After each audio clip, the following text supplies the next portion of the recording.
Chapter 1. Desperate Measures. The rejection letter crumpled in Maya Chen's trembling hands as she stared at the medical bills scattered across her kitchen table like fallen leaves after a storm. $47,000. The number burned into her retinas every time she closed her eyes. Her mother's experimental cancer treatment had failed, but the debt remained, a crushing weight that followed Maya everywhere she went. "There has to be another way," she whispered to the empty apartment, her voice barely audible above the distant hum of traffic 17 floors below. The Chicago skyline glittered through her window, each light representing lives moving forward while hers felt frozen in this moment of desperation. Her phone buzzed against the table. Another creditor. Maya let it go to voicemail, just like the dozen others she'd ignored today. Her freelance graphic design work barely covered rent, let alone the medical debt that grew larger with each passing month due to interest and late fees. She pulled up her laptop and typed the words she'd been avoiding for weeks. Surrogate mother compensation. Chicago. The search results made her stomach twist with a mixture of hope and apprehension. $30,000 to $50,000. Enough to pay off the debt and maybe, just maybe, start fresh. Maya had always imagined having children someday, but not like this. Not as a business transaction born from desperation. She closed the laptop and walked to her bedroom, where a framed photo of her and her mother sat on the nightstand.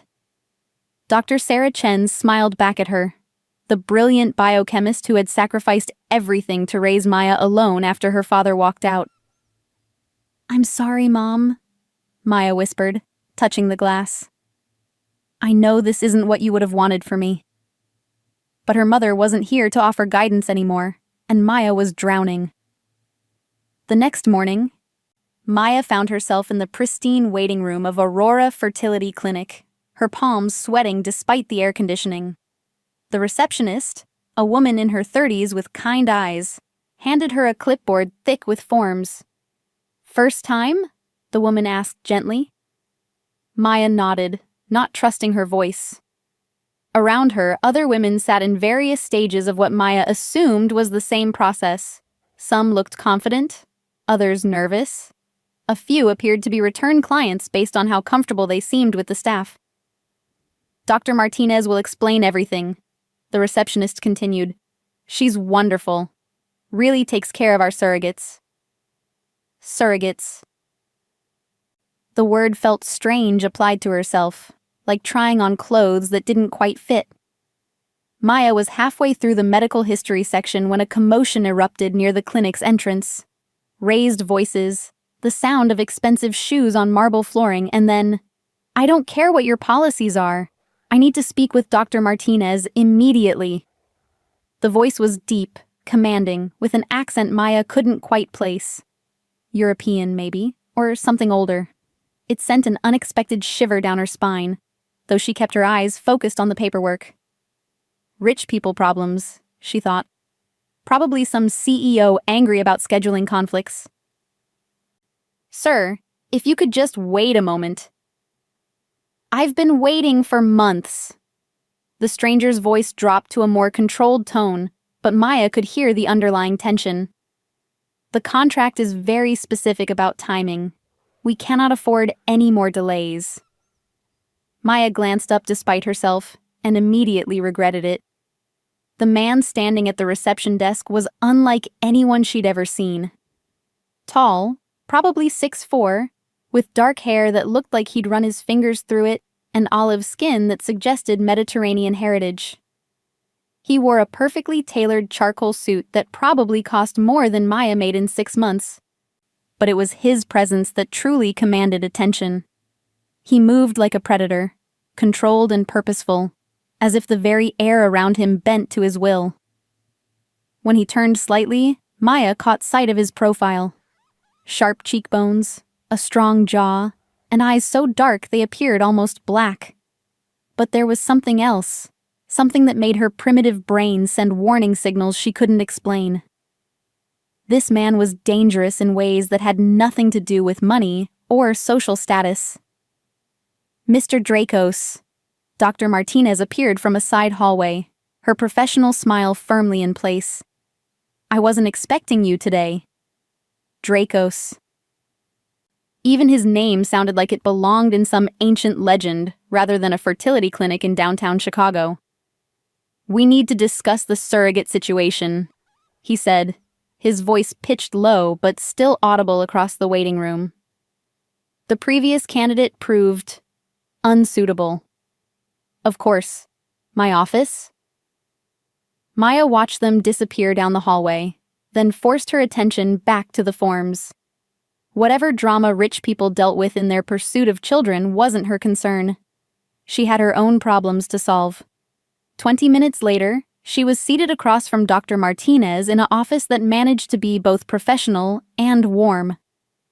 Diplomas lined one wall, while the other featured photos of babies, presumably success stories. "Maya, I've reviewed your preliminary application," Dr. Martinez began, "and I have to say, you're exactly the type of candidate we look for. Excellent health, no history of substance abuse, college educated, and your psychological evaluation shows remarkable resilience." "Thank you," Maya said, though she wasn't sure resilience was the right word for the desperation that had driven her here. "I do have one question, though. Your motivation section mentions medical debt, but it's quite substantial. Are you certain you've considered all other options? Surrogacy is a significant physical and emotional commitment." Maya's throat tightened. "I've considered everything, Dr. Martinez. This is my last option." The doctor nodded thoughtfully, then pulled out a thick folder. "As it happens, I may have a situation that would work well for both parties. The compensation would be significantly above our standard range, $75,000. Maya's breath caught. That was more than enough to clear her debt and give her a cushion to rebuild. What makes it different? The intended father is particular about privacy. The pregnancy would need to be closely monitored, with the possibility of bed rest in a controlled environment during the final trimester. He's also requested someone without extensive family ties who might complicate the situation. Something cold settled in Maya's stomach. "What do you mean by controlled environment?" "A private residence with medical staff on site. Think of it as a luxury retreat where you'd want for nothing, but with limited outside contact to ensure the pregnancy remains confidential." Maya thought of her empty apartment, her absent father, her dead mother. Her dwindling circle of friends who had slowly pulled away as her financial situation worsened. Limited family ties indeed. The intended father would like to meet potential candidates personally, Dr. Martinez continued. "If you're interested, I could arrange—" A soft knock interrupted them. "Dr. Martinez?" The receptionist peered in. "Mr. Dracos is asking if you have any new candidates to discuss." Maya felt the doctor's eyes on her, measuring her reaction. "What do you think, Maya? Would you like to meet him?" Every instinct Maya possessed screamed that she should decline, walk away, find some other solution to her problems. But $75,000 was a fortune to someone in her position.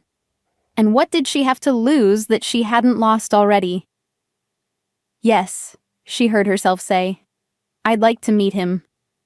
Dr. Martinez smiled. "Excellent. Let me make sure he's available." As the doctor left to check, Maya sat alone in the office, surrounded by photos of happy babies and successful families. She tried to imagine herself in 9 months, handing over a child she'd carried and walking away with enough money to start over. The thought should have felt liberating, but instead, it felt like standing at the edge of a cliff with no idea how far the drop might be. Outside the office, she could hear muffled voices, Dr. Martinez explaining something, a deeper voice responding with questions she couldn't quite make out. Maya smoothed her simple black dress and wished she'd worn something more professional. Then again, what did one wear to meet the father of a child you'd agreed to carry for money? The door opened, and Dr. Martinez returned with the man from the waiting room. Up close, he was even more intimidating than Maya had first thought. He moved into the office like he owned it, his dark eyes immediately focusing on her with an intensity that made her want to squirm. "Maya Chen," Dr. Martinez said. "I'd like you to meet Alexei Drakos." Alexei stepped forward and extended his hand. When Maya took it, she felt a shock run up her arm that had nothing to do with static electricity. His skin was impossibly warm, almost fevered, and for just a moment, she could have sworn she saw something flicker behind his eyes, something that wasn't entirely human. "Ms. Chen?" he said, and her name sounded different in his voice, like he was speaking a language she didn't recognize. "Thank you for considering this arrangement."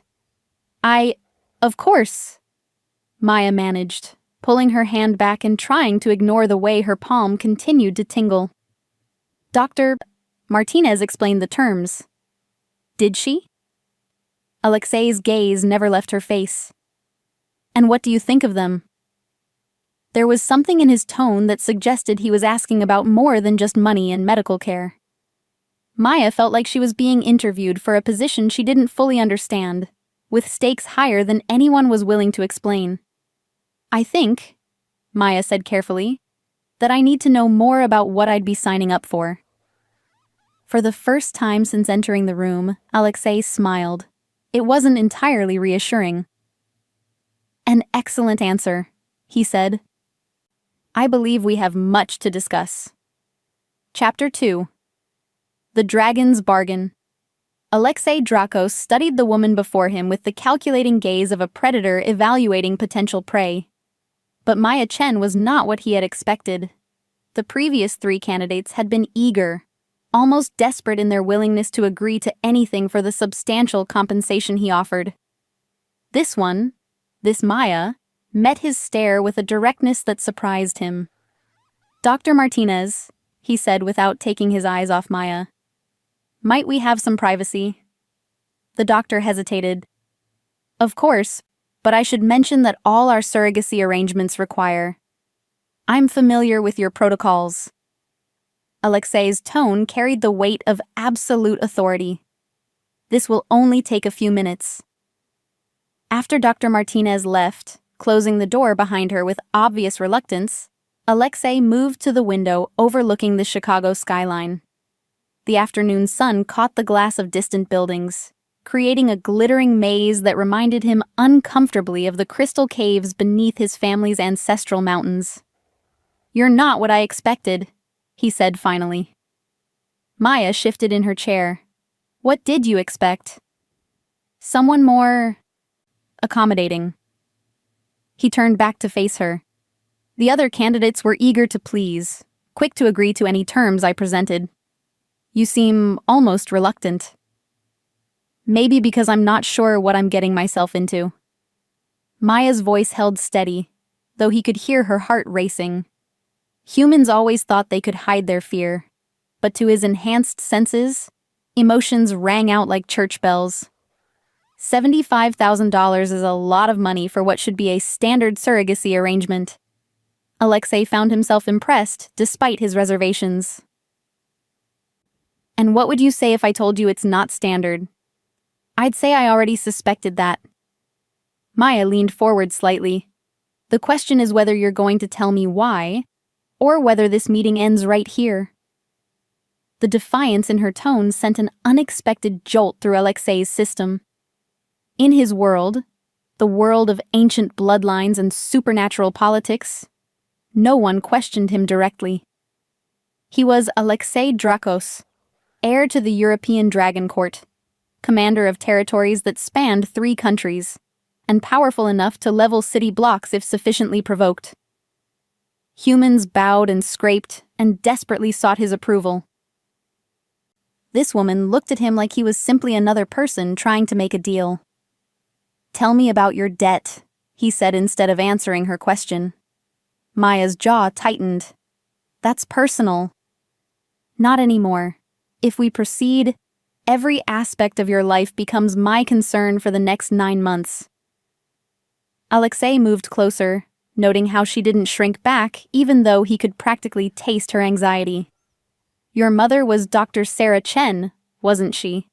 The biochemist who published the controversial papers on genetic mutation in cancer cells? Maya's sharp intake of breath confirmed his research. How do you... I make it my business to know these things. Her work was interesting, particularly her theories about dormant genetic markers that could be triggered under specific circumstances. My mother's research has nothing to do with this. Doesn't it? Alexei sat on the edge of the desk, deliberately invading her personal space. Tell me, Maya, have you ever wondered why certain bloodlines seem to carry traits that others don't? Why some families have unusual longevity, unusual strength, unusual resistance to disease? Maya stood abruptly. I think this meeting is over. Sit down. The command came out harsher than Alexei intended, carrying with it a low harmonic that activated the more primal parts of a human's fight-or-flight response. Maya froze mid-step, her body responding to an authority older than civilization. I said sit down, he repeated more gently, but the underlying power remained. Maya sank back into the chair, her eyes wide. What are you? Finally. The question he'd been waiting for. Alexei moved to the office door and turned the lock, then activated a small device from his pocket that would prevent electronic surveillance. When he faced Maya again, he allowed some of his true nature to show through, the inhuman stillness of his posture, the way shadows seemed to gather around him, the faint luminescence behind his dark eyes. I am what your mother would have called an evolutionary anomaly, he said. My bloodline is different, ancient, and critically endangered. Maya's breathing had become shallow, but she didn't try to run. Brave little thing, Alexei thought with grudging admiration.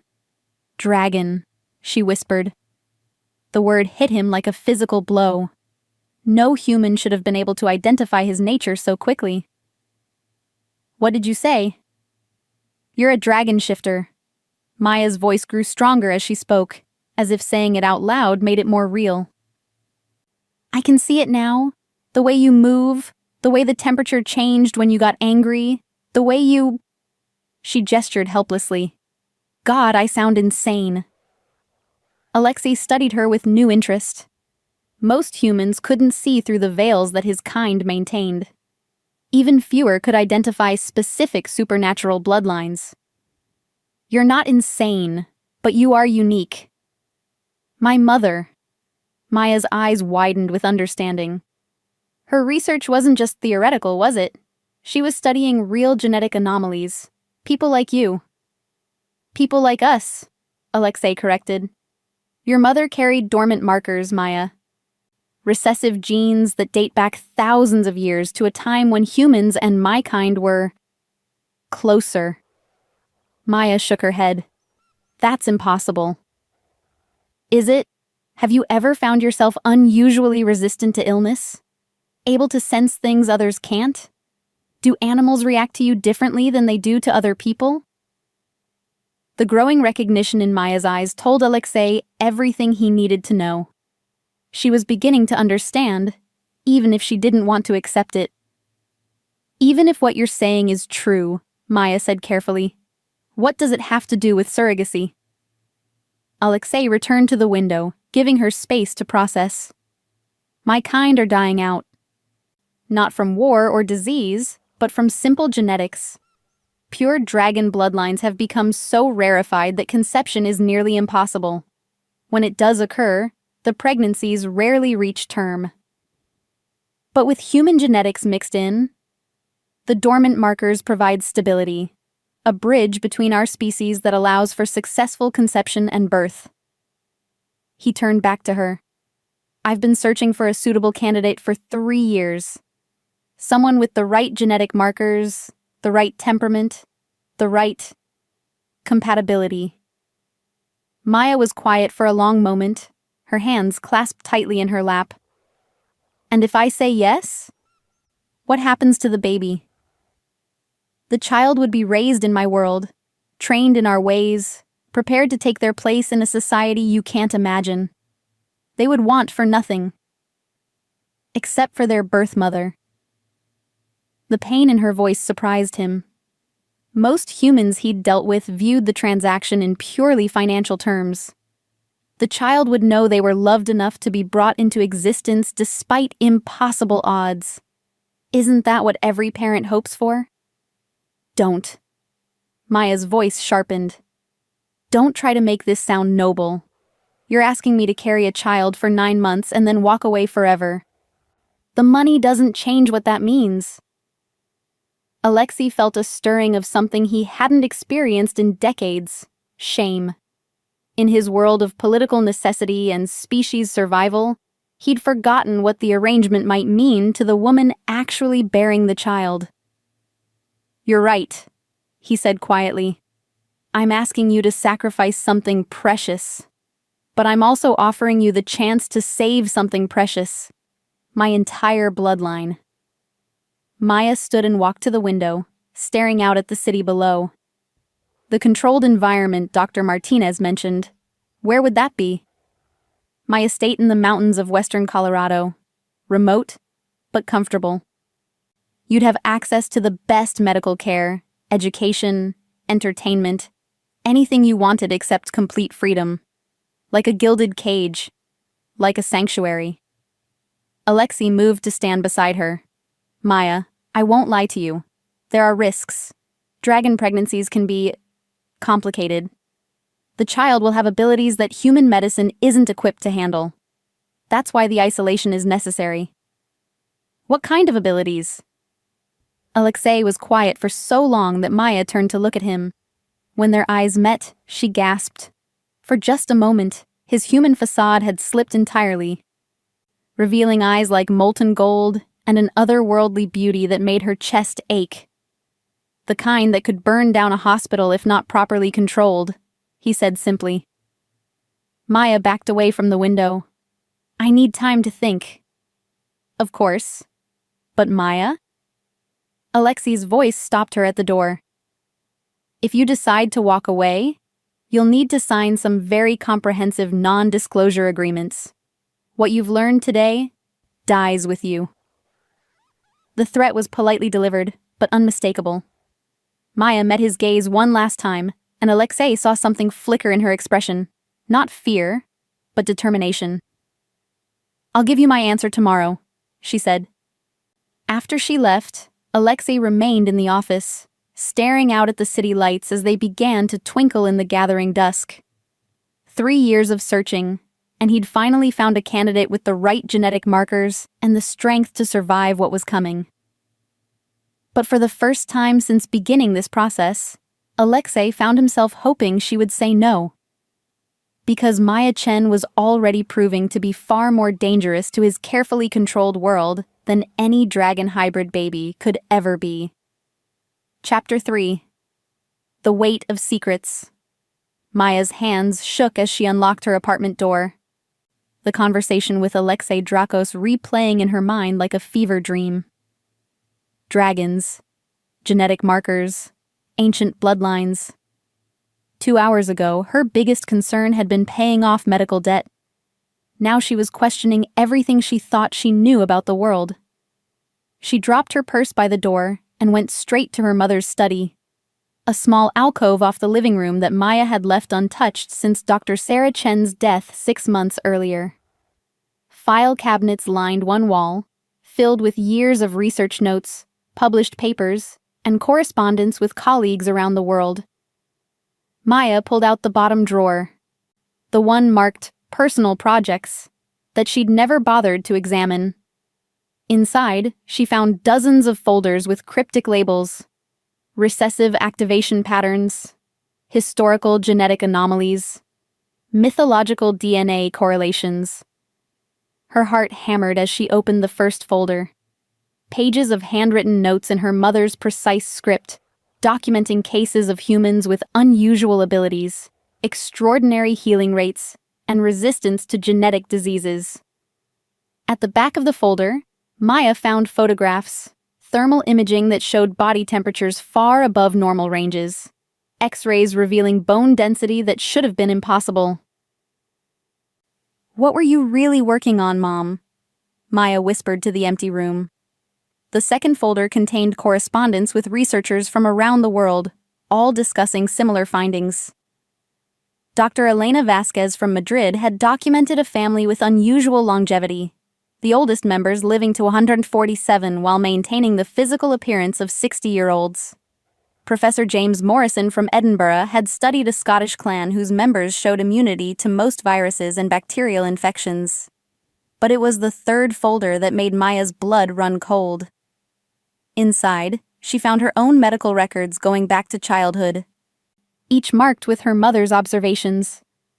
Unusual healing rate after bicycle accident. Broken arm mended in half normal time. Temperature consistently runs 1.2 degrees above normal. Rarely ill despite exposure to classmates with common infections. At the bottom of the folder, Maya found a sealed envelope with her name written on it in her mother's handwriting. Her fingers trembled as she opened it. "My dearest Maya, if you're reading this, then I'm gone, and you've begun to ask questions I hoped you might never need to answer. I've spent your entire life trying to protect you from the truth of what you are, what we are. Your father didn't abandon us because he was selfish or immature. He left because he was terrified. Not of responsibility, but of what he saw in you as a baby. Abilities that no human child should possess. I made him promise never to contact us, never to expose you to his world. Your father belongs to a species that most humans believe exists only in fairy tales. Dragons, Maya. Ancient, powerful, and dying out because their bloodlines have become too pure to sustain reproduction. You carry both human and dragon genetics. The markers have been dormant your entire life because I've made sure you were never exposed to the right catalysts. But someday, someone from your father's world might find you. They might ask things of you that seem impossible. Trust your instincts, my darling. You are stronger than you know, braver than you believe, and more powerful than either world is prepared for. Whatever choice you make, know that I love you beyond measure. Mom P.S. Your father's name is Dmitry Volkov. If you decide you need answers, that's where you start. Maya read the letter 3 times before the words truly sank in. Her father, the man she'd spent her entire life resenting for walking away, was a dragon shifter. She was half-dragon, and Alexei Drakos somehow knew. Her phone buzzed. A text from an unknown number. "We need to talk." A.D. Maya stared at the message. How had he gotten her number? Then again, if he'd researched her mother's work and her medical history, a phone number was probably trivial to obtain. She typed back, "How did you know about my father?" The response came immediately. "Same way I knew about your mother's research. Meet me tomorrow at Navy Pier, North End, 2 p.m. Come alone." Maya wanted to refuse, to delete his number and pretend none of this was happening. But the letter in her hands and the files scattered around her made that impossible. She needed answers. Fine. "But if you try anything, you'll what? Set me on fire?" His response was followed immediately by another message. "Actually, don't answer that. We'll discuss your abilities tomorrow." Maya threw her phone onto the couch and buried her face in her hands. Abilities. As if her life wasn't complicated enough already. She spent the rest of the evening going through her mother's research, each folder revealing more impossible truths. A genetic study of European bloodlines that traced certain families back over 2,000 years. Medical anomalies that couldn't be explained by normal human genetics. And everywhere. References to dormant activation and catalyst exposure. By midnight, Maya had assembled a picture that made her question every aspect of her identity. According to her mother's research, dragon-human hybrids were historically rare, but not unheard of. They usually manifested abilities during times of extreme stress or when exposed to other supernatural beings. Extreme stress, Maya muttered, thinking about her mother's death. the crushing debt, and the desperate decision to become a surrogate. Check. Exposure to supernatural beings, she continued, remembering the way her skin had tingled when Alexei touched her hand. Double check. As if responding to her thoughts, Maya felt a strange warmth building in her chest. She looked down and gasped. A faint golden light was emanating from beneath her shirt, right over her heart. The light pulsed gently, in rhythm with her heartbeat, and with each pulse she felt more awake, more aware of everything around her. She could hear her upstairs neighbor's television, 3 floors away. The scent of rain approaching from the west, still hours away. The sound of a cat prowling the alley behind her building, hunting mice she somehow knew were hiding near the dumpster. This isn't happening, Maya whispered. But even as she said it, the golden light grew brighter. She stumbled to the bathroom mirror and lifted her shirt. There, just below her collarbone, a mark was forming on her skin. At first glance, it looked like a birthmark, but as Maya watched, the shape became clearer, scales arranged in an intricate pattern that seemed to shift and move in the mirror's reflection. Maya grabbed her phone and called the only person who might have answers. Maya? Dr. Martinez sounded concerned. It's past midnight. Is everything all right? Did you know? Maya asked without preamble. About what Alexei Drakos really is? There was a long pause. Maya, I think you should come in tomorrow morning. We can discuss. Did you know he's not human? Another pause, longer this time. How much has he told you? That was answer enough. You knew. You've been matching supernatural beings with human surrogates. It's not that simple. It's exactly that simple. Maya's voice rose, and she could have sworn she heard a low rumble underneath it, like distant thunder. You've been using women like breeding stock for creatures out of mythology, and you never thought to mention it? Maya, calm down. Don't tell me to calm down. The rumble grew louder, and Maya realized it was coming from her. I have a right to know what I'm getting into. The bathroom light flickered, then exploded in a shower of sparks.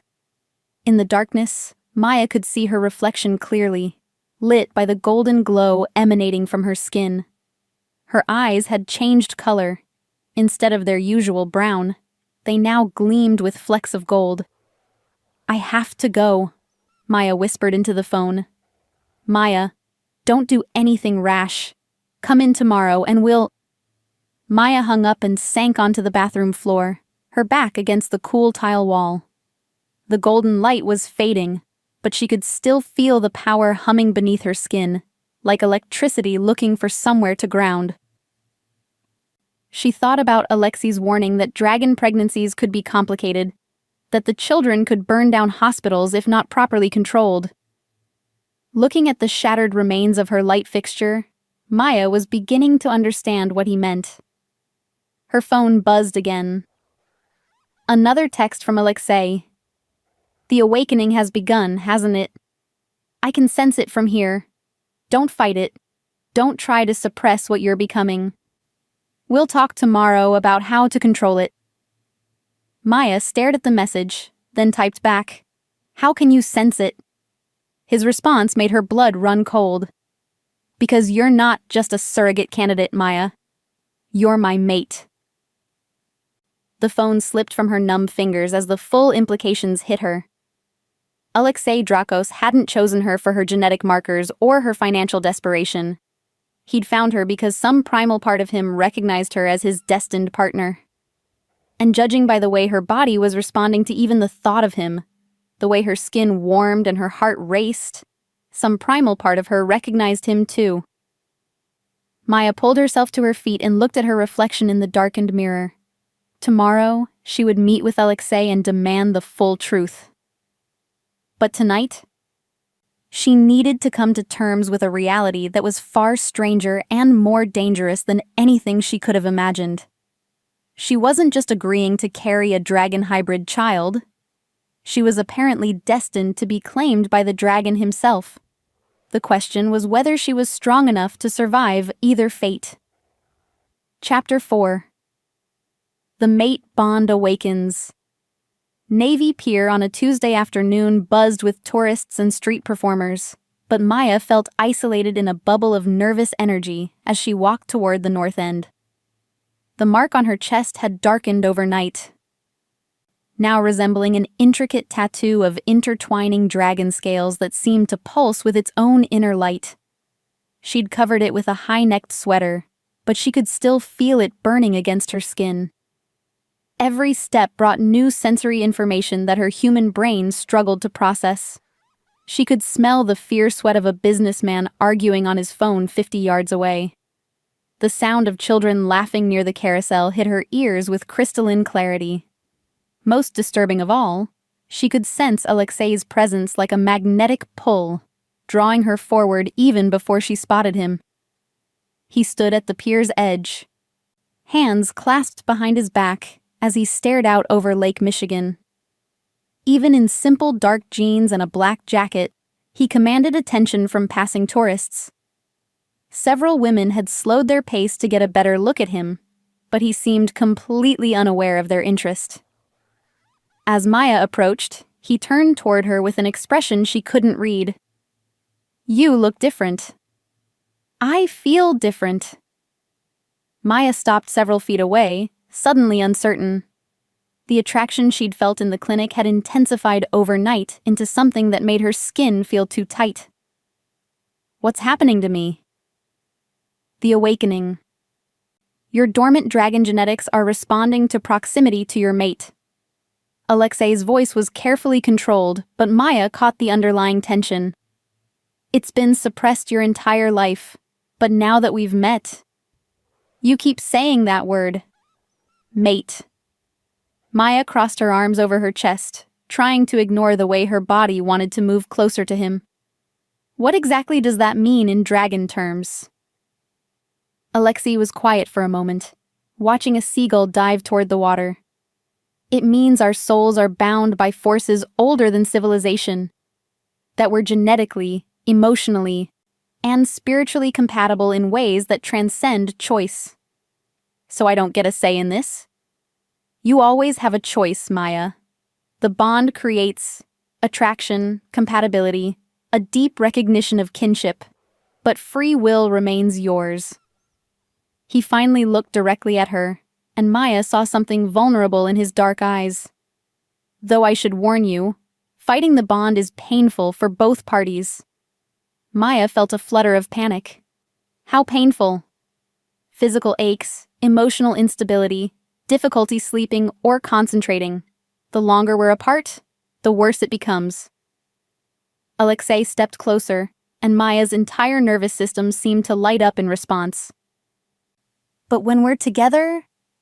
He reached out slowly, giving her time to pull away. When she didn't, his fingers brushed against her cheek. The contact sent waves of warmth through her entire body, and Maya heard herself make a sound that was part sigh, part moan. "That's not fair," she whispered. "No," Alexei agreed, but he didn't remove his hand.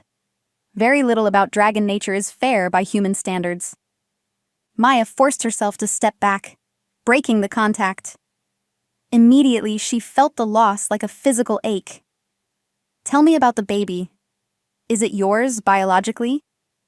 Alexei's expression shifted, becoming more guarded. "Not in the traditional sense. Dragon reproduction requires a catalyst. Genetic material from a compatible mate that allows conception to occur. The child would carry both our genetics. So not artificial insemination. Actual..." Maya felt her cheeks burn. "Actual mating, yes.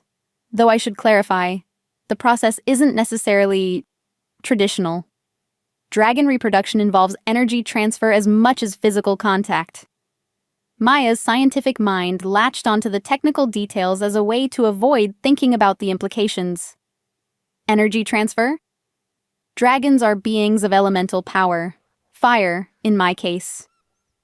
Reproduction requires sharing that power with a mate, creating a spark that ignites new life. Alexei moved to the pier's railing, gripping it hard enough that Maya could see his knuckles whiten. It's intense, overwhelming, not something to be undertaken lightly. And if I say yes, how does the arrangement work? You would come to my estate immediately. The awakening process accelerates once it begins, and you'll need guidance to control the abilities that are manifesting. We would attempt conception within the next few weeks, during the new moon when the energetic conditions are most favorable. Maya tried to picture it, traveling to some remote estate, being intimate with a man she'd just met, carrying a child that was part dragon. It should have been horrifying.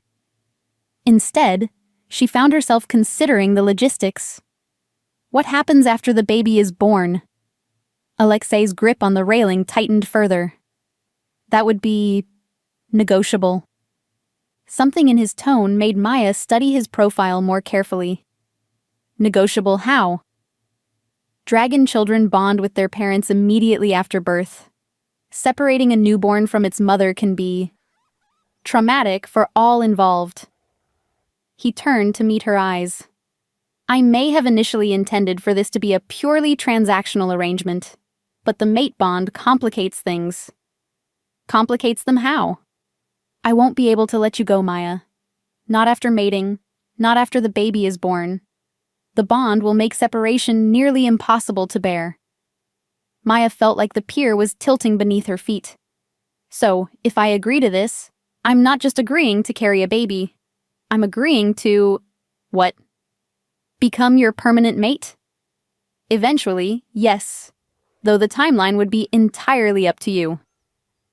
Dragons mate for life, Maya. Once the bond is fully formed, breaking it would destroy both of us. Maya turned away from him, staring out at the lake as she tried to process everything. A part of her, a growing, insistent part, was thrilled by the idea of belonging to someone as powerful and magnetic as Alexei. But the rational side of her brain was screaming warnings. I need to ask you something, she said without turning around. And I need you to tell me the truth.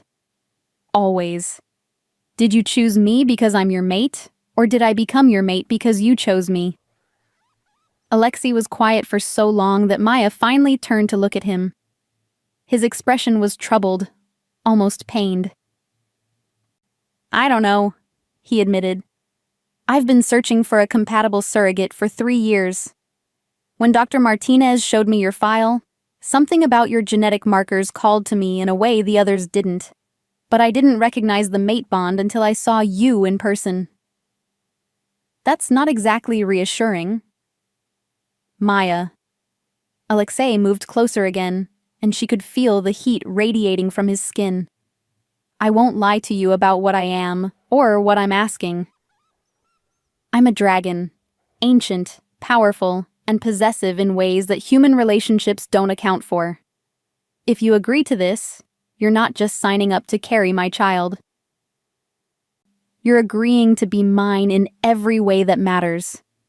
The possessive edge in his voice should have frightened her. Instead, it sent a thrill through her that Maya tried desperately to ignore. And if I say no? Then I'll have Dr. Martinez remove all traces of our meeting from her records. You'll sign the non-disclosure agreements, and you'll never see me again. Alexei's voice went carefully flat. Though you should know, the awakening process has already begun. Your dragon abilities will continue to manifest whether I'm part of your life or not. Maya touched the mark on her chest through her sweater. What kind of abilities? Enhanced senses? Increased physical strength? Resistance to most human illnesses and injuries? Eventually, the ability to generate and control fire. Alexei's eyes darkened. Without proper training, you could hurt someone accidentally, including yourself. So my choices are become your mate, or risk burning down Chicago. Those aren't your only options. There are others of our kind who could help you learn control without the complications of a mate bond. Something flickered across Alexei's features. Jealousy. Maya realized with surprise. Though I should warn you, unmated dragons with awakening abilities are highly sought after. Meaning what? Meaning every unmated male of our species would view you as a potential mate. Some might not ask your permission as politely as I have. Maya felt a chill that had nothing to do with the wind off the lake. Is that a threat? It's a warning. You've been awakened, Maya. There's no going back to your human life now. The only question is whether you face what comes next with a mate to protect you, or alone. Maya closed her eyes and tried to think through the impossible situation rationally. Her mother's debt would crush her if she didn't find a way to pay it off. Her newly awakened abilities were apparently going to make her a target for supernatural predators. And every instinct she possessed was screaming at her to move closer to Alexei, to accept the protection and partnership he was offering. But agreeing meant giving up any chance of a normal life, of choosing her own path, of being anything other than a dragon's mate and the mother of his child. When she opened her eyes, Alexei was watching her with an expression of carefully controlled hope. If I say yes, Maya said slowly, I want to negotiate some terms. Alexei's eyes flashed with something that might have been relief. Name them.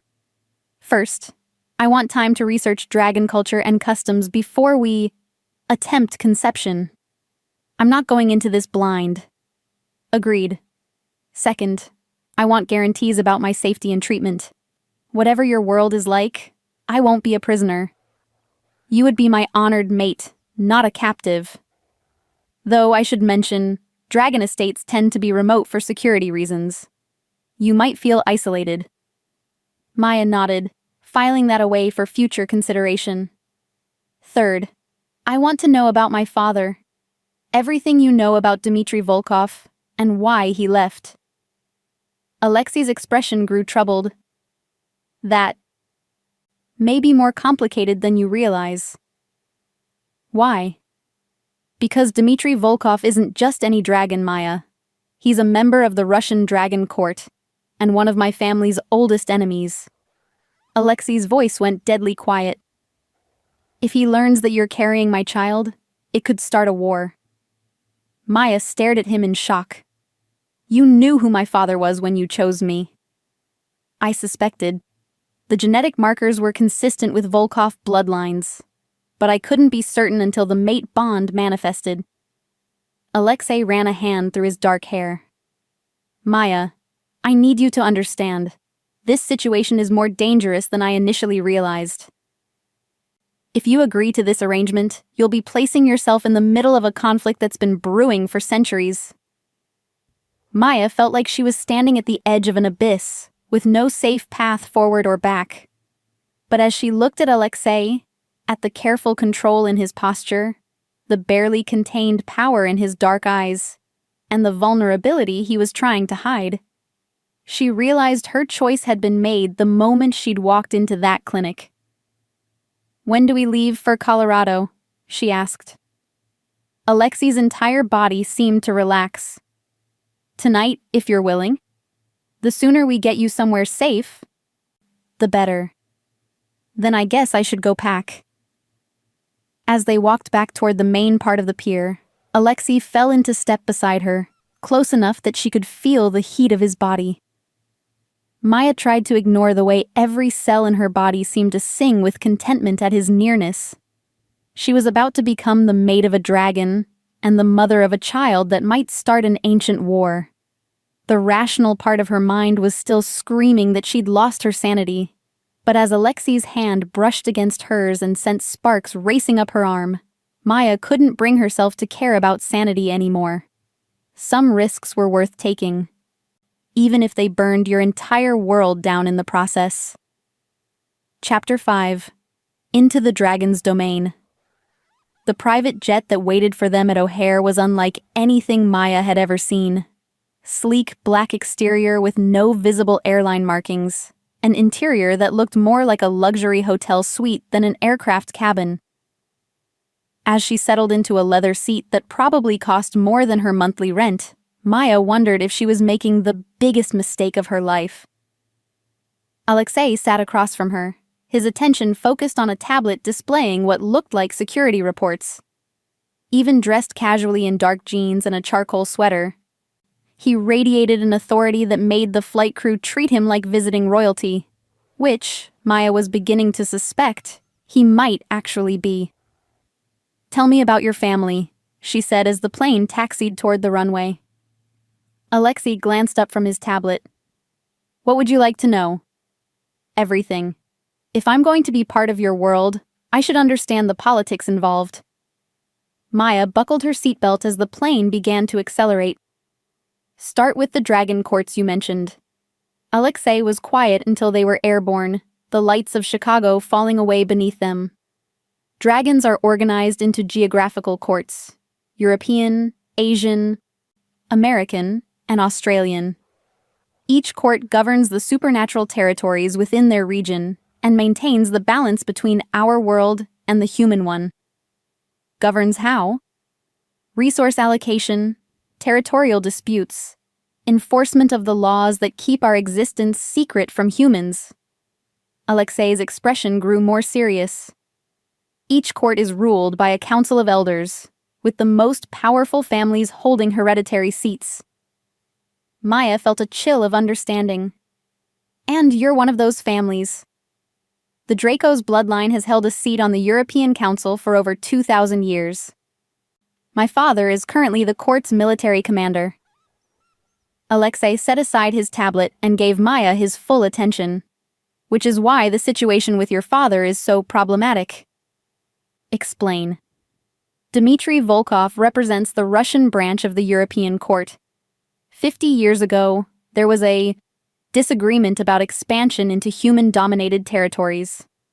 The Volkovs wanted to reveal our existence and take a more active role in human governance. My family believed that secrecy was essential to our survival. Maya's stomach tightened. "What kind of disagreement?" "The kind that resulted in 3 cities burning and 47 dragon deaths." Alexei's voice went flat. The Volkovs were ultimately exiled from the main European territories. They've been building their own power base in Eastern Europe ever since. And now you're mated to Dmitry's daughter. Maya rubbed her temples, feeling a headache building. "Let me guess, that's either going to be seen as a political alliance or an act of war." "Depending on how it's handled, yes." The plane hit a patch of turbulence, and Maya gripped her armrests as they bounced through the rough air. Alexei immediately moved to the seat beside her, his presence providing an anchor of stability that had nothing to do with physics. "Maya," his voice was gentle but firm, "I want you to understand something.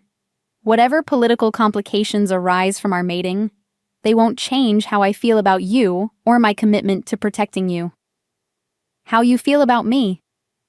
Maya turned to study his profile. "We've known each other for exactly 2 days.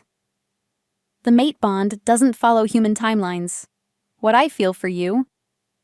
Alexei paused, seeming to search for the right words. "It's like recognizing something I've been searching for my entire life without knowing what I was looking for." Maya wanted to dismiss his words as supernatural nonsense, but the mark on her chest was pulsing with warmth, and she could feel her body responding to his nearness in ways that defied logic. "Is that what it feels like for you, too?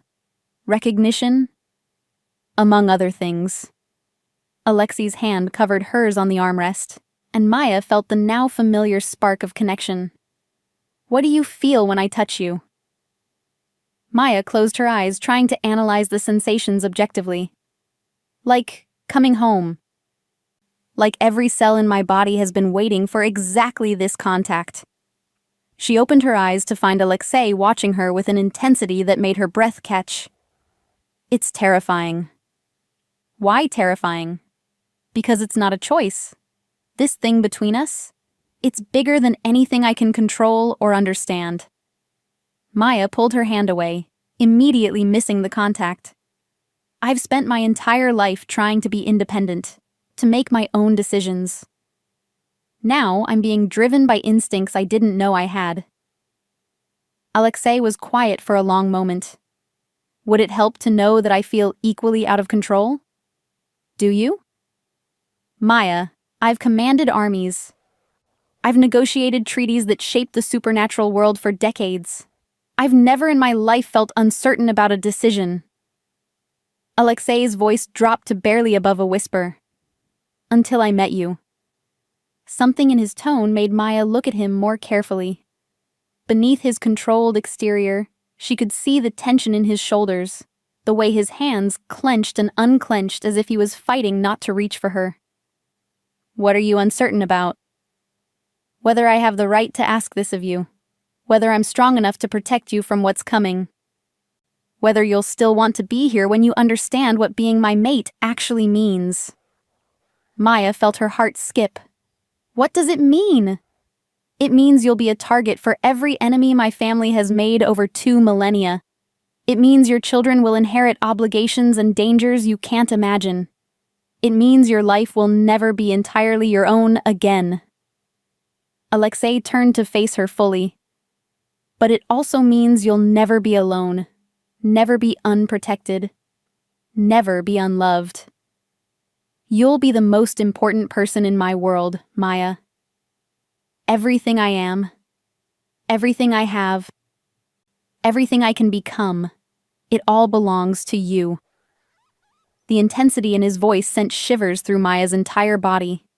She could feel the truth of his words in the bond between them, a connection that was growing stronger with every moment they spent together. And if I can't handle it, if I decide this is all too much, then I'll find a way to break the bond, even if it destroys me. Alexei's expression was absolutely serious. Your happiness matters more to me than my own survival. Maya stared at him in shock. You would die for me? I would die for you. I would kill for you. I would burn down the world for you. Alexei's eyes had taken on that inhuman golden glow. That's what it means to be a dragon's mate, Maya. Complete, absolute devotion. The plane's intercom crackled to life. Mr. Drakos, we'll be beginning our descent into Montrose in approximately 20 minutes. Alexei acknowledged the pilot's announcement, then turned back to Maya. Are you ready for this? Maya looked out the window at the mountain peaks rising in the distance, their snow-covered summits glowing in the setting sun. Somewhere down there was Alexei's estate, where she would learn to control her emerging abilities and eventually carry his child, where she would discover what it truly meant to be part of a world she'd never imagined. No, she said honestly, but I'm going anyway. Alexei smiled, the first genuinely warm expression she'd seen from him. That might be the bravest thing I've ever heard anyone say. As the plane began its descent, Maya felt the mark on her chest grow warmer. Through the bond, she could sense Alexei's emotions, relief, anticipation, and underneath it all, a fierce protectiveness that took her breath away. She was flying into unknown territory with a man who wasn't entirely human, to bear a child that might reshape the supernatural world. Everything rational in her mind was screaming that she should demand to be taken back to Chicago immediately. But as the mountains rose to meet them, and Alexei's hand found hers again, Maya realized that for the first time in months, she felt genuinely hopeful about the future. Even if that future included fire-breathing babies and ancient family feuds, at least it wouldn't be boring. The plane touched down on a private airstrip surrounded by pine forests and towering peaks. As they disembarked, Maya caught her first glimpse of Alexei's estate in the distance, a sprawling complex of stone and glass that seemed to grow out of the mountainside itself. "Welcome to Drakosgard," Alexei said, following her gaze. "Your new home." Maya took a deep breath of the crisp mountain air and felt something wild and unfamiliar stir in her chest. Whether it was her awakening dragon nature or simply the recognition that her old life was truly over, she couldn't say. But as Alexei led her toward the waiting vehicle, his hand warm and steady in hers, Maya found herself looking forward to discovering what she might become in this strange new world. even if it terrified her. Chapter 6. Secrets in Stone and Shadow. Drakosgard was not what Maya had expected. As their vehicle wound up the mountain road, she caught glimpses of the estate through the trees. Not a single massive mansion, but a series of interconnected buildings that seemed to flow naturally from the rocky landscape. Stone, glass, and steel blended together in a design that was both ancient and ultramodern. "It's beautiful," she said as they passed through gates that looked like they could withstand a military assault. "It's also a fortress," Alexei replied. "The original structure was built in 1847 by my great-great-grandfather. Each generation has added to it, always with defense in mind." Maya noticed the subtle security measures as they approached the main house. Cameras disguised as decorative elements, what looked like weapon emplacements cleverly integrated into the architecture, and guards positioned at strategic points who tried to look like groundskeepers. "Expecting trouble?" "Always." Alexei's expression was grim. The supernatural world isn't as civilized as humans like to believe. Power brings enemies, and my family has accumulated quite a few over the centuries. The vehicle stopped in front of a massive front entrance carved from what appeared to be a single piece of black stone. As they climbed out, Maya felt a strange sensation, like the very air around the estate was alive with energy that made her skin tingle. "What is that feeling?" she asked. "Wards, protective spells woven into the foundation itself." Alexei noticed her surprised expression. "Did you think dragons relied purely on physical defenses? Magic is as much a part of our nature as fire." The front doors opened before they reached them, revealing a woman who looked to be in her 50s with silver-streaked auburn hair and intelligent green eyes. She wore simple but elegant clothing and moved with the kind of confidence that spoke of authority.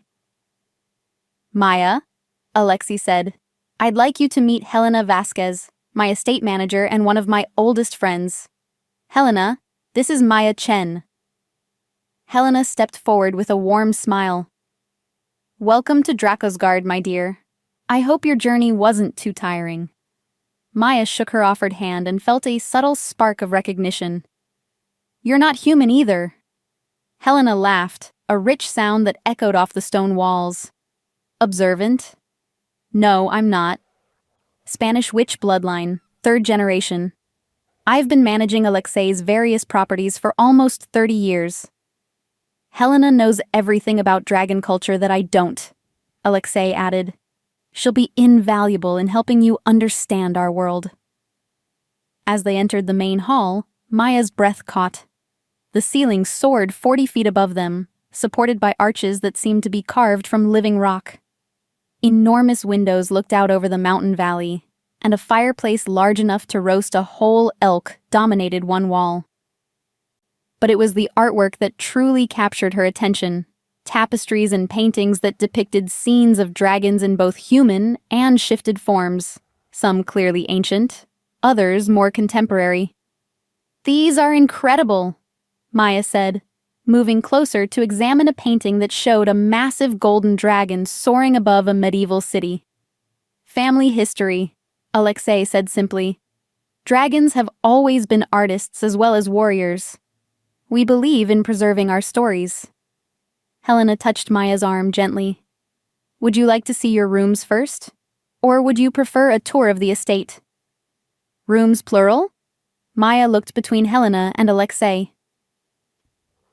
"I thought you might be more comfortable with your own space while you adjust," Alexei said carefully. "Though the rooms are connected to mine, if you—" He trailed off, looking uncertain for the first time since she'd met him. Maya felt a flutter of warmth at his consideration. "That sounds perfect. Thank you." Helena led them through a series of corridors lined with more artwork and the occasional display case containing what looked like ancient weapons or artifacts. Maya noticed that many of the pieces seemed to incorporate dragon motifs. Not the stylized dragons of human mythology, but more realistic depictions that suggested the artists had been working from life. "The guest wing," Helena announced, opening a set of double doors. Maya stepped into a suite that was larger than her entire Chicago apartment. A sitting area with floor-to-ceiling windows overlooked the valley, while an enormous bedroom featured a bed that could have slept 6 people comfortably. Everything was decorated in warm earth tones with touches of gold and deep red that reminded her somehow of firelight. "There's a full bathroom through that door," Helena pointed, "and a private study if you'd like somewhere quiet to read or work. The connecting door to Alexei's rooms is there, but it locks from both sides." "This is overwhelming," Maya admitted. "I know the transition is difficult," Helena said kindly. "But you're safe here, Maya. Safer than you've ever been in your life." Alexei moved to the windows, his hands clasped behind his back as he looked out at the darkening sky. "Helena, would you mind showing Maya to the library later? I think she'd appreciate seeing the collection on dragon genetics and culture." "Of course." Helena checked her watch. "Dinner is in an hour, if you'd like to join us. Nothing formal, just Alexei, myself, and a few of the senior staff. It might help you get oriented." After Helena left, Maya found herself alone with Alexei in the opulent suite. The silence stretched between them, filled with unspoken tension and the growing awareness of the bond that pulled them together. "You can change your mind," Alexei said without turning from the window. "Even now. I could have you back in Chicago tomorrow morning." "Is that what you want?" "What I want is irrelevant. What matters is what's best for you." Maya moved to stand beside him at the window. The valley below was breathtaking. Pine forests stretching to the horizon, a river winding through the landscape, and mountains rising on all sides like ancient guardians. "What I want," Maya said carefully, "is to understand what I'm getting into before I make any irreversible decisions." Alexei finally turned to look at her. "What do you need to know?" "Everything. The mate bond, dragon reproduction, what my life would actually look like here. And I want to know about the dangers you keep alluding to." Alexei was quiet for a long moment. "Very well. But Maya, some truths are difficult to hear. Are you certain you're ready?" "I'm certain I need to know." Alexei moved to the sitting area and settled into one of the chairs, gesturing for Maya to join him. When she was seated across from him, he began to speak in the careful tone of someone delivering a briefing. "The mate bond between dragons is both biological and magical. It ensures genetic compatibility and creates an emotional connection that grows stronger over time. In the early stages, separation causes discomfort. As the bond deepens, separation becomes physically painful and eventually impossible to survive." Maya felt a chill. "How long do I have before it reaches that point?" "It varies. For some couples, the bond locks into place immediately after mating. For others, it can take months or even years." Alexei's expression was troubled. "But in your case, given the strength of the initial connection, I would estimate we have perhaps weeks before the bond becomes permanent." "And if we mate? What happens then?" "The bonding process is intense. It involves sharing not just physical intimacy, but magical energy. Fire in my case. The experience can be overwhelming for humans, even those with dragon heritage." Maya remembered the golden light that had emanated from her skin, the way her bathroom light had exploded. "What if I can't handle it?" "Then it could kill you." Alexei's blunt honesty hit Maya like a physical blow. "I won't lie to you about the risks, Maya. Dragon mating is dangerous for humans. It's why arranged surrogacies usually involve artificial methods rather than actual bonding. But you need the bond for conception to work." "Yes, and Maya..." Alexei leaned forward, his dark eyes intense. "I need you to understand something else. Once we mate, once the bond is complete, I won't be able to let you go. Ever. The possessive instincts of a bonded dragon male are extreme by human standards." Maya thought about the way he'd reacted when she'd mentioned other dragons helping her learn control. The flash of jealousy that had crossed his features. How extreme! I would kill anyone who tried to take you from me. I would level cities to keep you safe. I would defy the dragon courts themselves if they threatened your well-being. Alexei's voice carried an edge of something primal and dangerous. That's the reality of being mated to my kind, Maya. Complete devotion, but also complete possession. Maya felt her heart racing, though whether from fear or excitement, she couldn't say. And the baby? What would happen to a dragon hybrid child? They would be incredibly powerful, but also incredibly vulnerable until they learn control. Dragon children don't reach emotional maturity until their second decade, but their abilities manifest much earlier. A 3-year-old having a tantrum could accidentally incinerate a room. That's why the controlled environment. That's why everything, Maya. The isolation, the security, the need for absolute secrecy. Our children are weapons of mass destruction until they learn to control themselves. Maya stood and walked back to the windows, trying to process everything Alexei had told her. In the distance, she could see lights beginning to twinkle in what looked like a small town at the base of the mountains. "What's down there?" she asked. Sanctuary, a town populated entirely by supernatural beings and their families. Witches, werewolves, a few vampires, several dragon families. It's one of the few places in North America where our kind can live openly. So I wouldn't be completely isolated. No. Though I should warn you, as my mate, you would be afforded great respect, but also great scrutiny. Every word you speak, every action you take, would be analyzed for political implications. Maya turned back to face him. Because of who my father is. Because of who your father is, who I am, and what our mating could mean for the balance of power in the dragon world. Alexei stood as well, moving restlessly around the room. Maya, I need you to understand. If we go through with this, we won't just be creating a child. We'll be making a statement that could reshape supernatural politics for generations. No pressure, Maya said dryly. That startled a laugh out of Alexei. I'm sorry. I know this is overwhelming. It is. But Alexei? Maya moved closer to him, drawn by the invisible force that seemed to connect them. I need you to answer one more question honestly. Anything. If there were no political complications, no dangers, no supernatural obligations, if I were just a normal human woman, and you were just a normal man, would you still want me? Alexei's eyes darkened, and when he spoke, his voice was rough with emotion. Maya, if you were a normal human woman, and I were a normal man, I would move heaven and earth to make you mine. The mate bond didn't create what I feel for you. It just gave me permission to acknowledge it.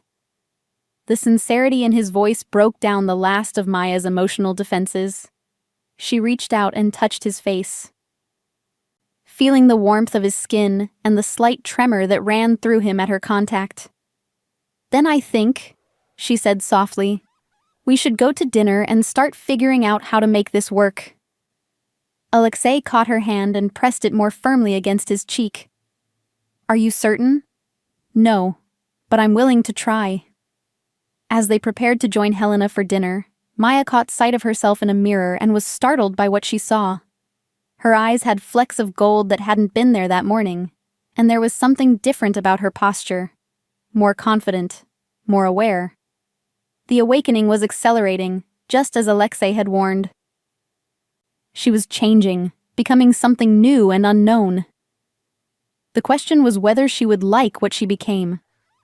But as Alexei offered her his arm, and they headed toward whatever waited for them in the rest of the estate, Maya found herself more curious than afraid. After all, she'd already survived the worst thing she could imagine, losing her mother. Everything else was just another challenge to overcome, even if it involved learning to breathe fire. Chapter 7. Fire and Trust. Dinner at Drakosgard was unlike anything Maya had ever experienced. The dining room could have hosted a state banquet, with a table carved from a single massive piece of dark wood and chairs that looked like thrones. But despite the grandeur, the atmosphere was surprisingly intimate. Helena had been joined by 3 others. Marcus, a stern-looking man in his 40s who served as head of security.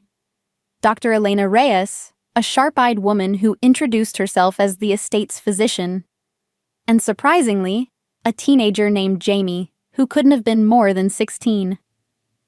Jamie is our tech specialist, Alexei explained as they settled around the table. Don't let his age fool you. He's been managing our digital security since he was 12. Jamie grinned, revealing slightly pointed canine teeth. Half vampire, he said cheerfully. I don't sleep much, so I have extra time for coding. Maya found herself relaxing as the conversation flowed around her. These people clearly cared about Alexei, and by extension, they seemed prepared to welcome her. Dr. Reyes was particularly interested in Maya's medical history and the manifestation of her abilities.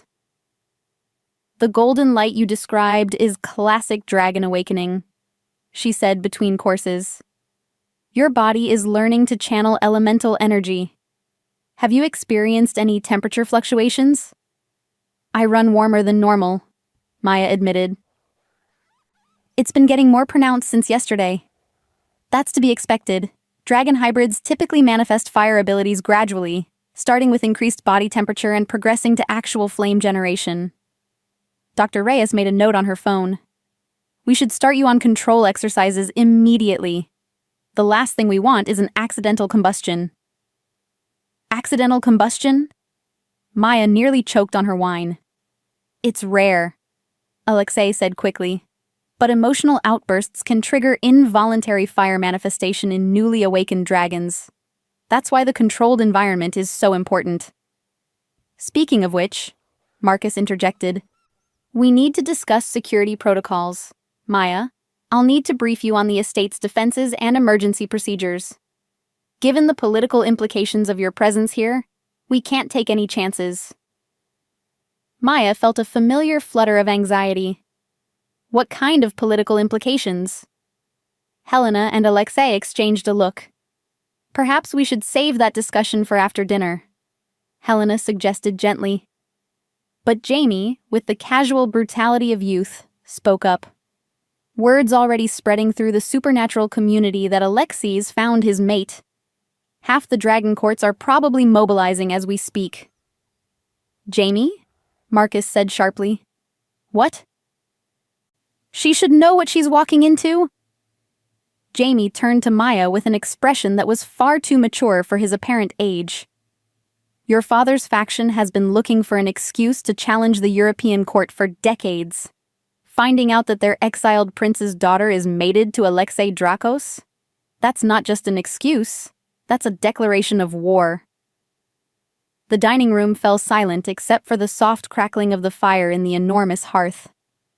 Maya felt all eyes on her as she processed Jamie's words. Exiled prince? She said finally. Alexei sighed. I was hoping to ease you into the political complexities gradually. I think we're past the point of easing into anything. Maya set down her wine glass with more force than necessary. My father is royalty? Dmitry Volkov is the younger brother of the current Russian Dragon King, Helena said carefully. When the family was exiled 50 years ago, Dmitry retained his royal status but lost his territories and titles within the European court. Maya rubbed her temples, feeling another headache building. So I'm not just the daughter of a dragon, I'm dragon nobility. It gets worse, Jamie said cheerfully, ignoring the warning looks from the adults. The Russian court never recognized the exile as legitimate. As far as they're concerned, Dmitry is still a prince, and you're still a princess, which means your mating to Alexei could be seen as either a peace offering or a hostile takeover, depending on how it's presented. Jamie, that's enough, Alexei said firmly. No, he's right. Maya looked around the table at the concerned faces surrounding her. I need to know what I'm walking into. All of it. Dr. Reyes cleared her throat. Perhaps we should discuss the medical aspects first. Maya, your hybrid genetics make you incredibly valuable beyond just the political implications.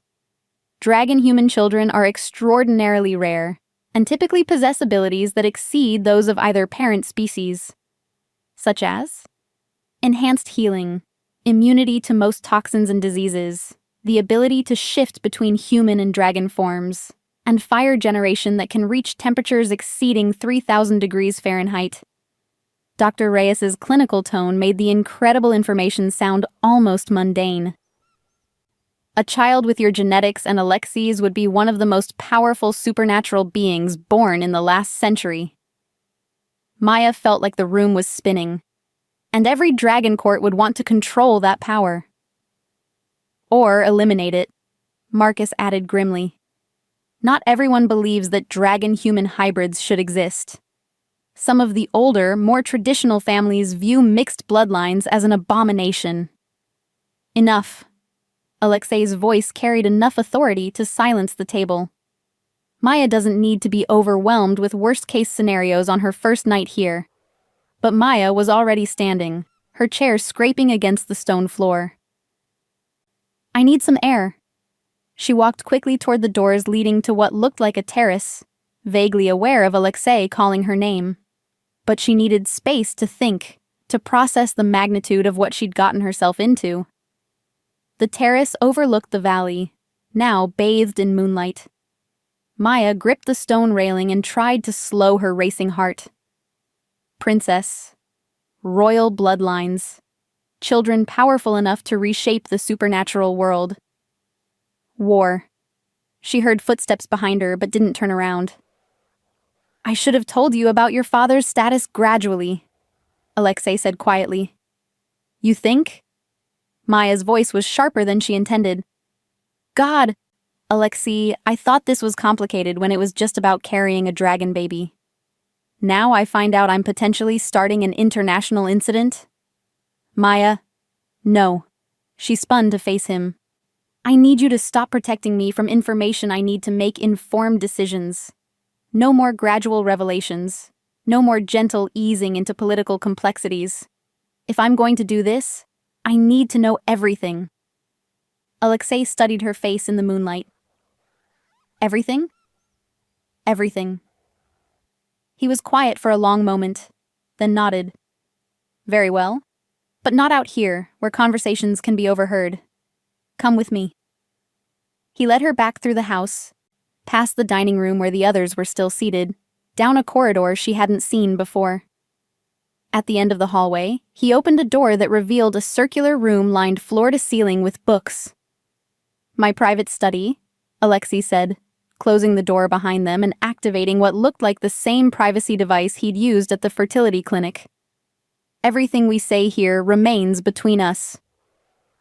The room was clearly designed for serious conversations. Comfortable chairs were arranged around a central fireplace, and Maya noticed that many of the books appeared to be bound in leather so old it had turned nearly black with age. Tell me, she said, settling into one of the chairs. Alexei remained standing, pacing restlessly around the room. The Russian Dragon Court has been building military strength for 50 years, waiting for an opportunity to challenge the exile and reclaim their territories. Your father has 3 nephews, all of whom have been training as warriors since childhood.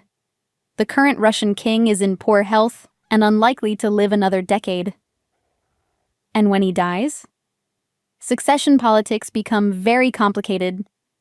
Dmitri has a legitimate claim to the throne, but so do his nephews. A war of succession is almost inevitable. Alexei stopped pacing and looked directly at her.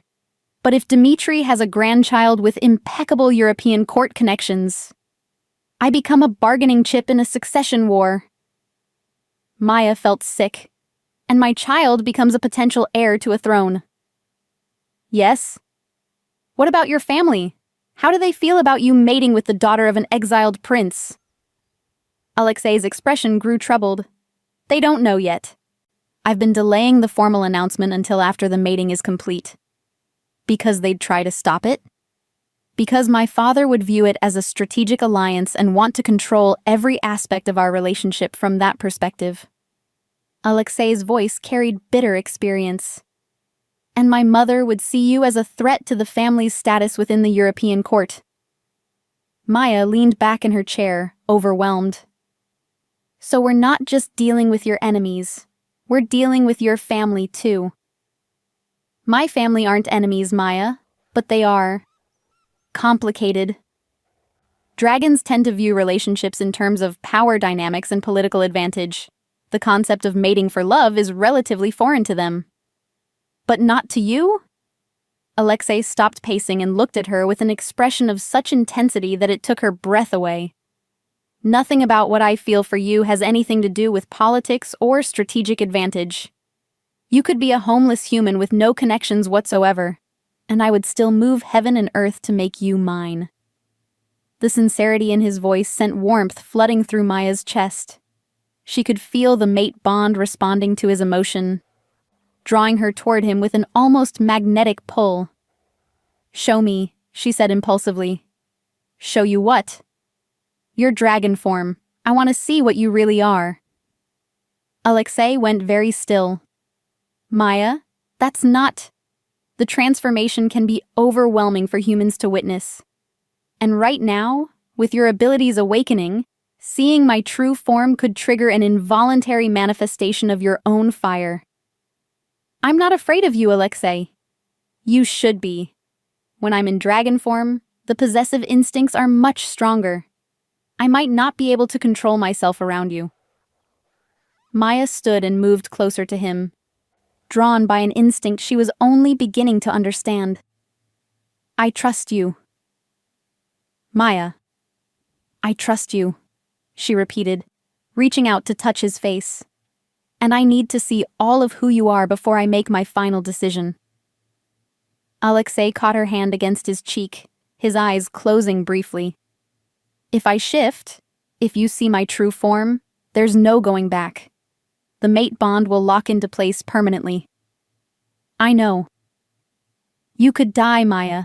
If your body can't handle the energy transfer, I know. Maya moved even closer until she could feel the heat radiating from his skin. But I need to know if I'm strong enough to be your mate. All of your mate. Alexei stared down at her for a long moment, conflict clear in his expression. Then, slowly, he nodded. Step back, he said gently.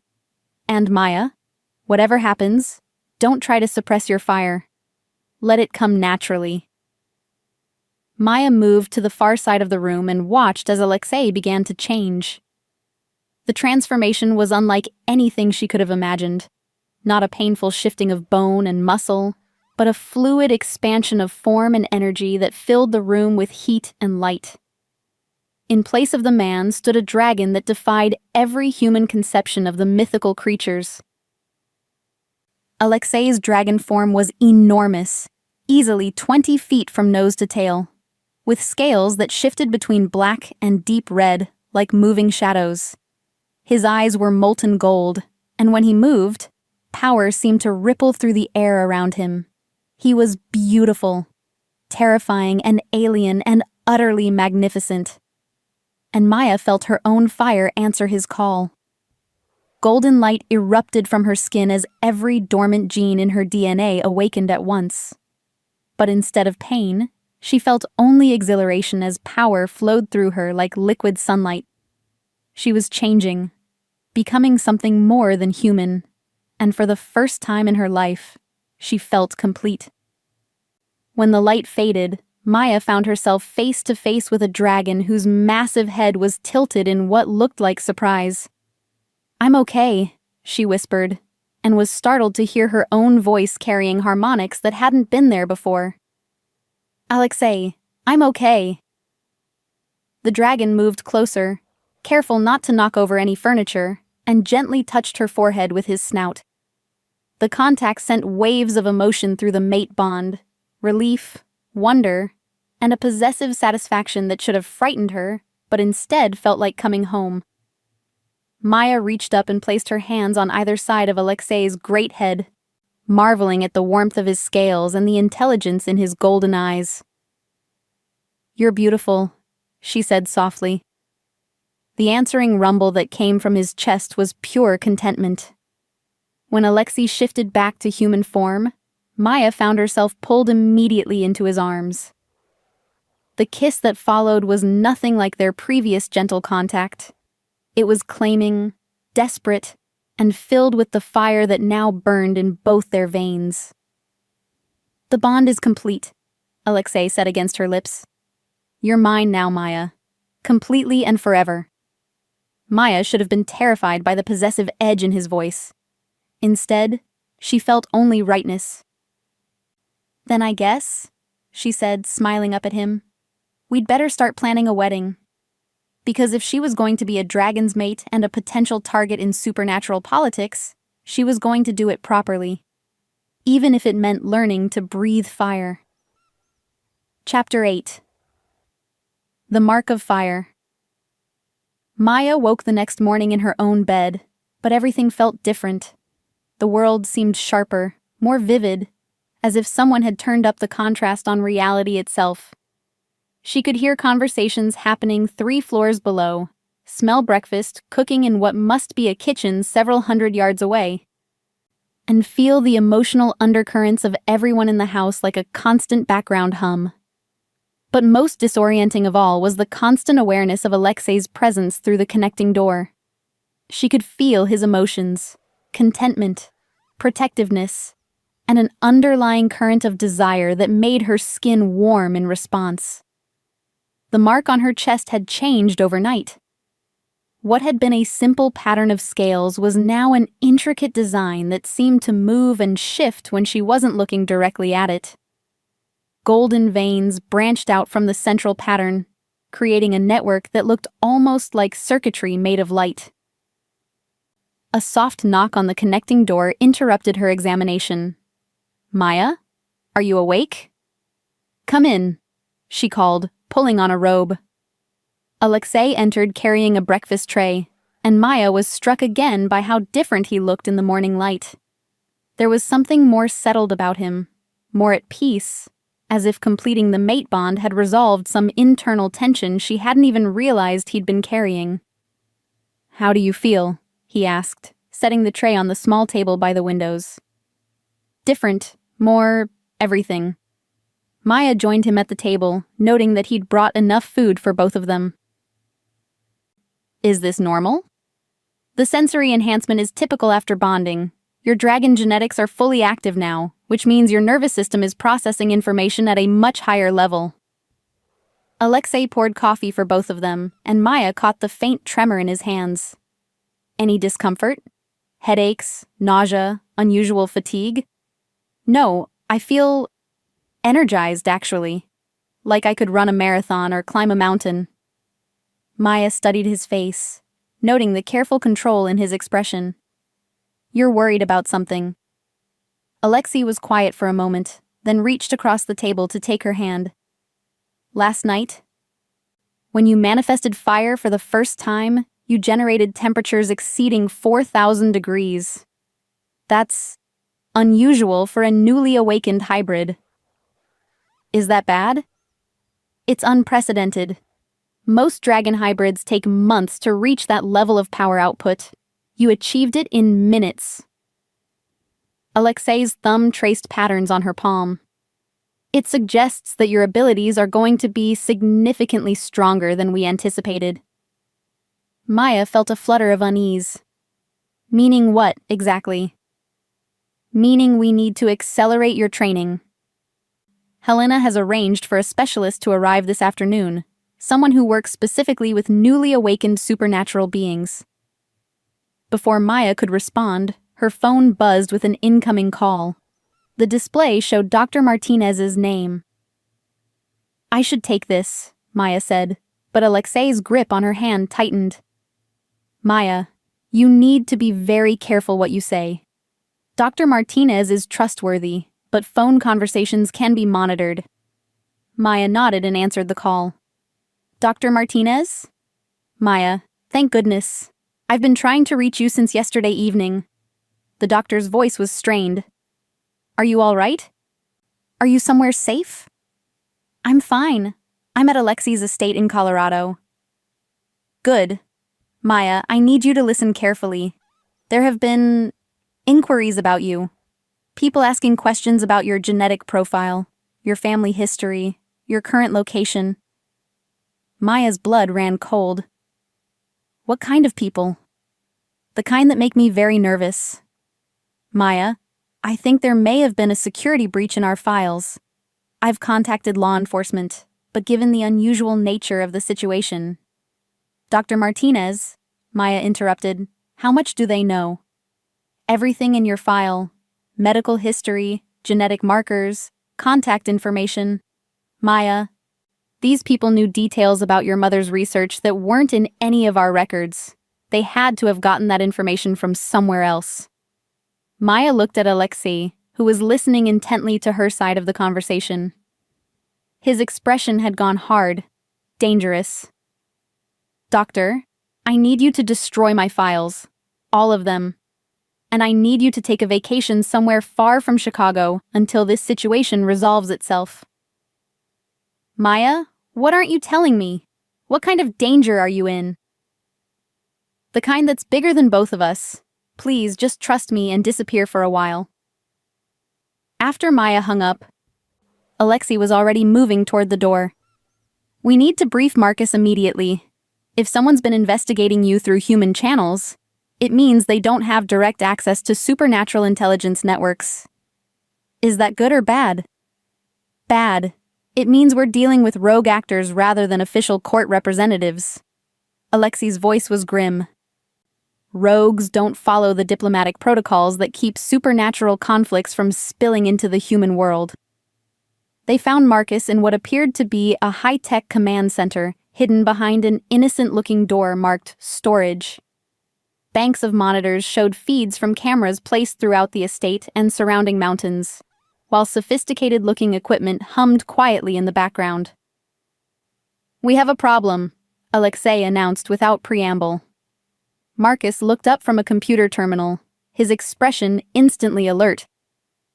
Talk to me. Alexei quickly summarized Dr. Palm Martinez's call while Marcus pulled up various displays on his monitors. By the time Alexei finished speaking, Marcus had satellite feeds showing the clinic in Chicago, the surrounding neighborhood, and what appeared to be several vehicles in positions that suggested surveillance.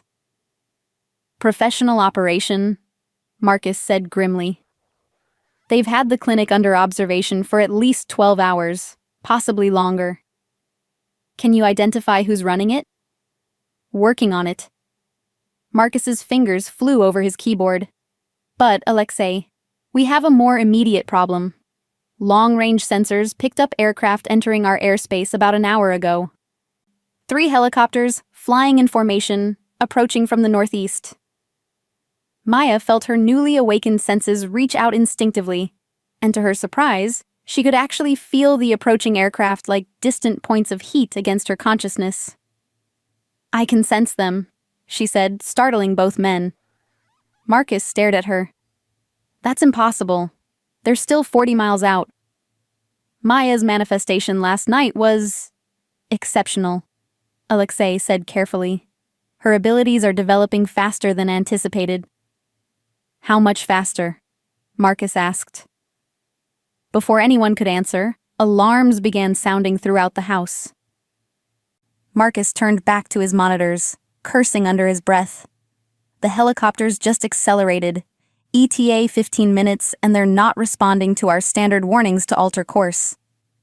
Hostile? Alexei asked. Unknown, but given the timing... Marcus shrugged. I'm not inclined to assume friendly intentions. Maya felt a strange calm settling over her, as if her newly awakened instincts were taking control. What do we do? You, Alexei said firmly, are going to the safe room until this is resolved. Like hell I am. Maya. These people are here because of me, Alexei. I'm not hiding while you deal with threats that I brought to your door. You didn't bring anything to my door. This situation exists because of who your father is and what our mating represents politically.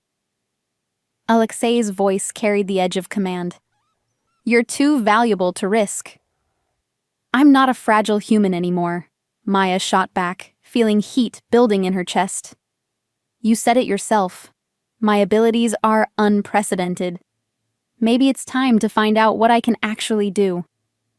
The argument was interrupted by Helena's voice over the intercom system.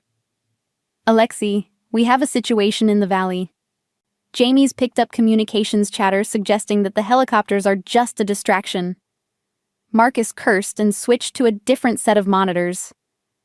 Ground vehicles approaching from 3 directions. They used the helicopters to mask their approach. How many? Alexei asked. At least a dozen, possibly more. Professional tactical formation, military-grade equipment. Marcus's expression was grim. This isn't a reconnaissance mission. It's an extraction. Maya felt something cold settle in her stomach. They want to take me. Over my dead body, Alexei said, and Maya could see the dragon lurking just beneath his human facade. Actually, Marcus said, studying his monitors, I think they're planning on exactly that. Thermal imaging suggests they're carrying heavy weapons, anti-supernatural ordnance. They're planning to kill you and take me, Maya realized. The building shook as something exploded in the distance. Through the windows, Maya could see smoke rising from the direction of the main gate. Decision time, Marcus announced. Fight or flight. Alexei looked at Maya, conflict clear in his expression. If we run, we'll be looking over our shoulders for the rest of our lives. If we fight, you could be hurt. Maya thought about her mother, who had spent her entire life running from the truth of what Maya was. About her father, who had walked away rather than face the complications of supernatural politics. About all the ways that fear had shaped her life up to this point. I'm tired of running from things I don't understand, she said finally. And I'm tired of other people making decisions about my life without consulting me. Maya. No, Alexei. These people want to use me as a weapon or a bargaining chip. They see me as something to be controlled or eliminated. Maya felt the fire building in her chest, golden light beginning to emanate from her skin. But I'm not a victim anymore. I'm a dragon's mate, and apparently I'm more powerful than anyone expected. She looked directly at Alexei, letting him see the determination in her eyes. So let's show them what happens when they threaten our family. The building shook again, more violently this time. Through the mate bond, Maya could feel Alexei's surprise at her words, followed by a surge of fierce pride and protective rage. Our family, he repeated softly. Our family, Maya confirmed. Now tell me how to fight. Marcus grinned, an expression that was more predatory than reassuring. Now you're talking my language. Helena, initiate lockdown protocols and activate the perimeter defenses. Jamie, I need communications jamming on all frequencies. As the estate's defenses came online, Maya felt her newly awakened senses expanding outward, cataloging threats and analyzing tactical situations with an instinct she didn't know she possessed. Alexei, she said quietly, I think there's something else we need to discuss about my abilities. What? I don't think I'm just a dragon hybrid. Maya watched the tactical displays as their enemies moved into position. I think I might be something else entirely. Before Alexei could respond, the lights went out and the real battle began. But Maya wasn't afraid anymore. For the first time in her life, she felt ready to fight for something that mattered, even if she had to burn down half the mountain to protect it. Chapter 9. Trial by Fire. The estate's emergency lighting cast eerie red shadows as Maya followed Alexei and Marcus through corridors she was only beginning to learn. The sounds of battle echoed from multiple directions. Explosions, gunfire, and something that sounded like roaring. "The perimeter teams are holding for now," Marcus reported through his headset. "But they're using some kind of supernatural suppression technology. Our shifters can't maintain their forms." "What about the helicopters?" Alexei asked. "Helena took care of them. Turns out a few well-placed lightning strikes can disable even military aircraft." Maya felt a surge of admiration for the estate manager. "Helena can control lightning?" "Spanish storm witch," Marcus said grimly. "Very old bloodline, very powerful. But she can't maintain that level of output indefinitely." They reached what appeared to be an armory, where Helena was distributing weapons to estate staff who looked far more like trained soldiers than domestic workers. Her auburn hair was crackling with residual electrical energy, and her green eyes blazed with fury. "Status report," Alexei demanded. 43 hostiles confirmed. "Probably more we haven't spotted yet," Helena replied, handing Maya what looked like a tactical vest. "They've got military-grade suppression fields that are interfering with shape-shifting, but the fields don't seem to affect elemental abilities." "Any idea who's running the operation?" "Communications intercepts suggest Russian accents, but that could be misdirection." Helena's expression was troubled. "Alexei, they know too much about our defenses. Someone's been feeding them intelligence." Maya felt a chill that had nothing to do with the mountain air. "You think there's a spy?" "I think someone wanted us to believe your father's people were responsible for this attack," Helena said carefully. "But the tactical approach is all wrong for Russian Dragon Court methodology." Before anyone could respond, Jamie's voice crackled over the intercom system. "Incoming. They've breached the north wall and they're heading for the main house." The building shook as something heavy impacted the exterior walls. Through the reinforced windows, Maya could see figures moving in the darkness. Too many to count, all armed with weapons that glowed with an unnatural blue light. "Supernatural suppression weapons," Marcus identified grimly. "Specifically designed to disable dragonfire." "Can they hurt me?" Maya asked. "We're about to find out," Alexei said. "Maya, I need you to stay close to me and follow my lead. If this gets overwhelming—" "I won't abandon you," Maya interrupted. "I'm not asking you to abandon me. I'm asking you to survive." Alexei's eyes had taken on their golden glow. "If something happens to me, Helena will get you out of here." "Nothing is going to happen to you," Maya said fiercely, feeling her own power responding to her emotions. "We're stronger together." The armory door exploded inward in a shower of splinters and smoke. Armed figures poured through the opening, their weapons trained on everyone in the room. Maya got her first clear look at their attackers. Human, professional, and wearing gear that seemed to shimmer with the same blue energy as their weapons. "Nobody move!" The leader's accent was indeed Russian, but something about his pronunciation seemed off to Maya's enhanced hearing. "We're here for the hybrid. Surrender her peacefully, and no one else has to die." "Counteroffer," Alexei said calmly, stepping in front of Maya. "Leave my territory immediately, and I might let you live." The leader laughed. "You can't even shift, Dragon. Our suppression field has you neutered." "Does it?" Alexei asked. What happened next defied everything Maya thought she knew about physics. Alexei didn't shift into his dragon form.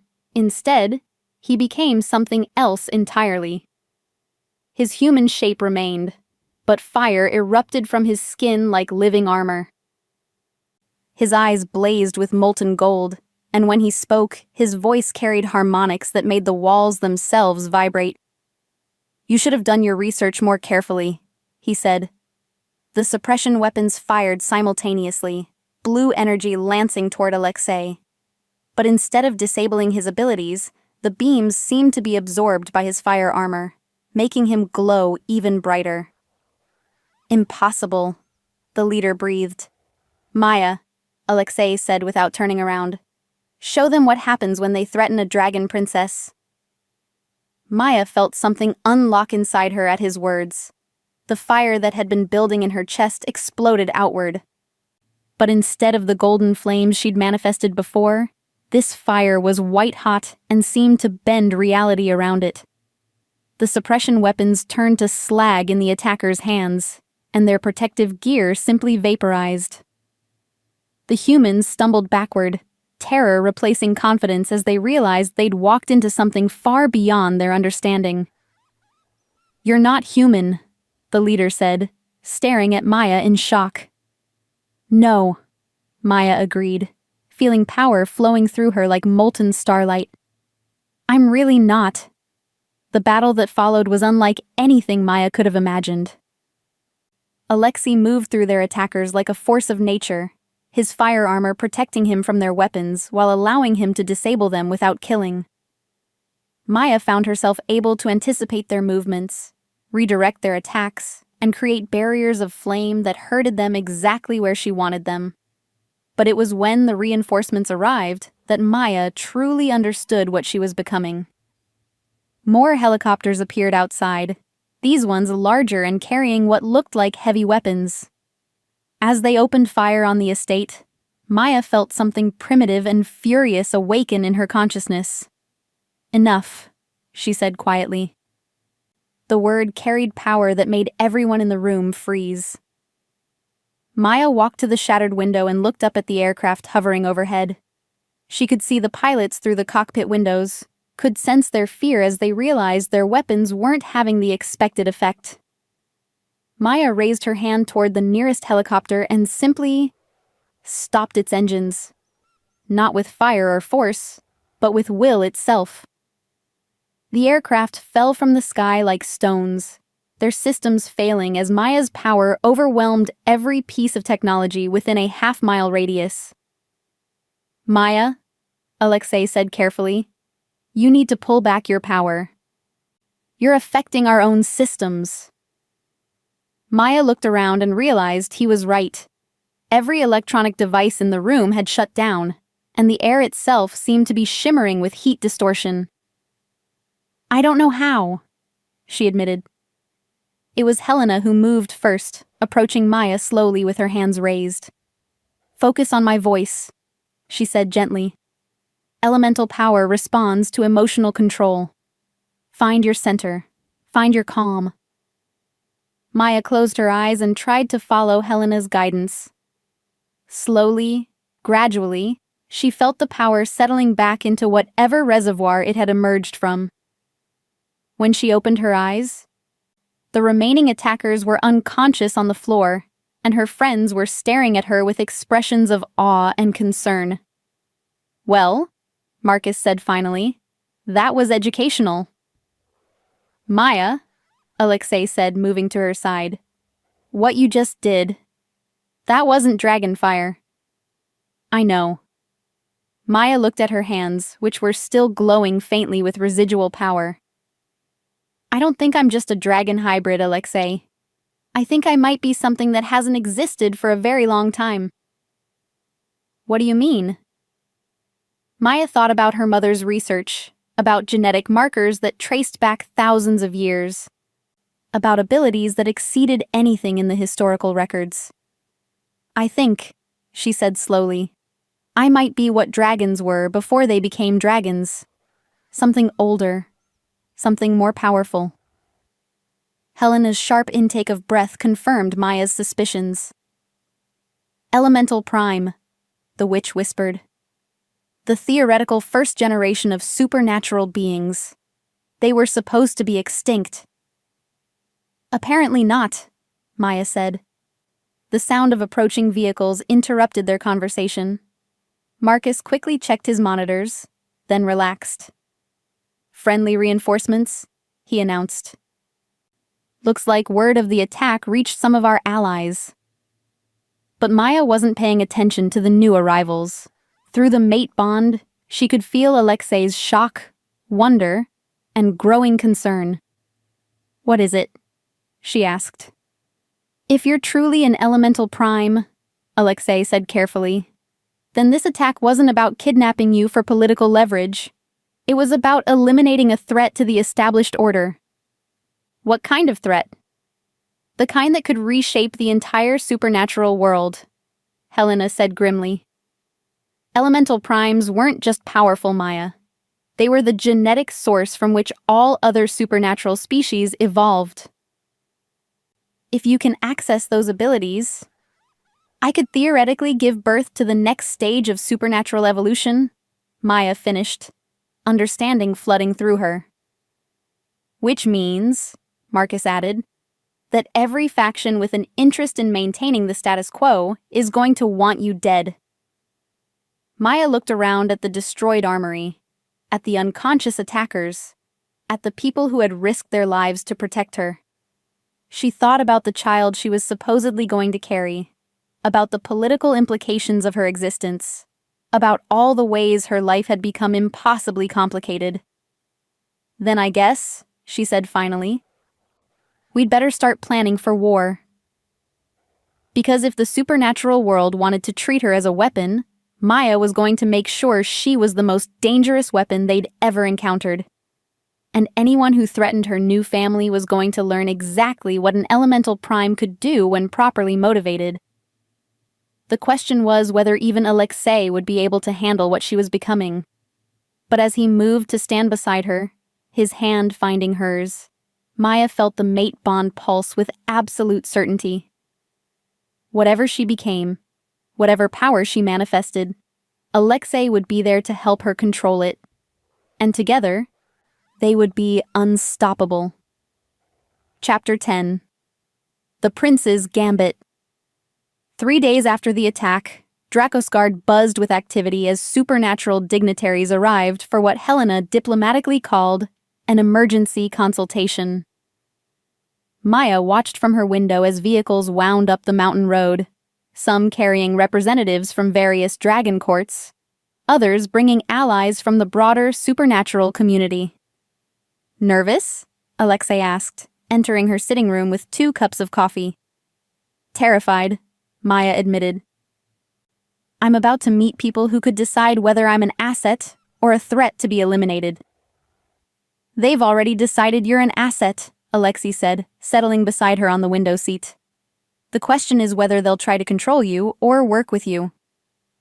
Maya accepted the coffee gratefully, noting that Alexei had learned exactly how she liked it prepared. The small gesture of care helped steady her nerves. Who's coming? My parents, obviously. Representatives from the American and Australian Dragon Courts. The European Council of Elders. Alexei's expression grew troubled. And apparently, your father. Maya nearly dropped her coffee cup. Dmitri is coming here? He arrived an hour ago. Marcus has him under guard in the guest quarters, but Maya... Alexei turned to face her fully. He's not what I expected. What do you mean? He's not the exiled prince plotting revenge that our intelligence suggested. He's a broken man who spent 30 years regretting the decision to walk away from you and your mother. Maya felt her emotions churning. Anger, curiosity, and underneath it all, a desperate hope she'd thought she'd buried years ago. Did he say why he left? He said he was terrified of what you might become if you were exposed to our world too early. Your mother agreed that it was safer to let you grow up believing you were human. Alexei's voice was gentle. They were trying to protect you, Maya. By abandoning me? By giving you the chance to choose your own path when you were old enough to understand the consequences. Maya stared out at the mountains, trying to process the revelation that her father's absence might have been motivated by love rather than cowardice. I want to see him. Are you certain? Once you meet him, there's no going back to thinking of him as just the man who abandoned you. He'll become real, complicated, and that might be harder to handle than the anger.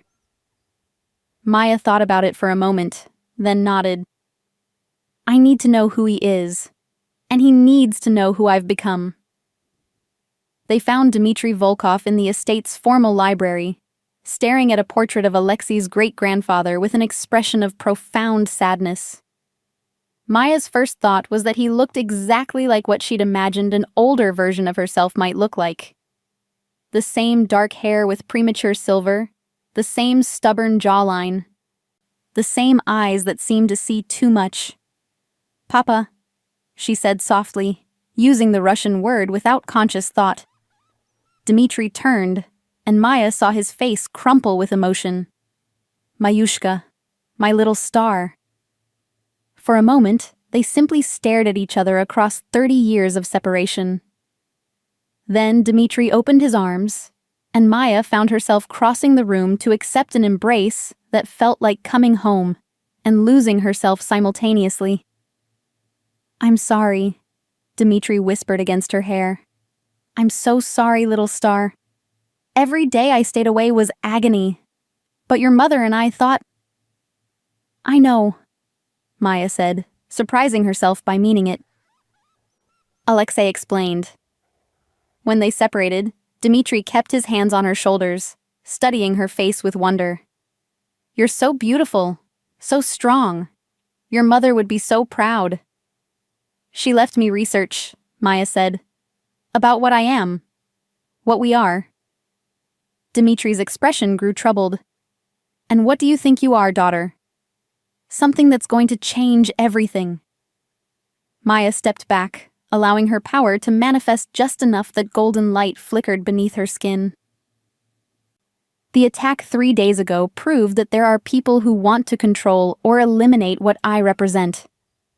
Or people who are terrified of what you could become, Dmitri said quietly. "Maya, there are legends about beings like you. Powers that existed before the supernatural world established its current hierarchies." "Elemental primes," Alexei said. "Helena thinks Maya might be a genetic throwback to the original supernatural bloodlines." Dmitri nodded slowly. "It would explain the unusual manifestations. Classical dragon abilities don't include technological disruption or reality manipulation." "Reality manipulation?" Maya felt a chill. "What you did to those helicopters wasn't fire, Maya.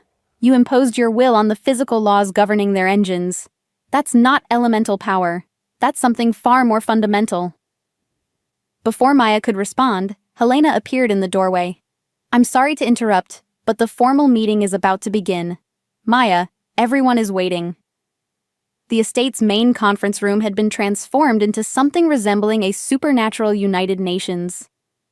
Representatives sat around a massive oval table, each delegation marked by subtle but distinct power signatures that Maya's enhanced senses could detect.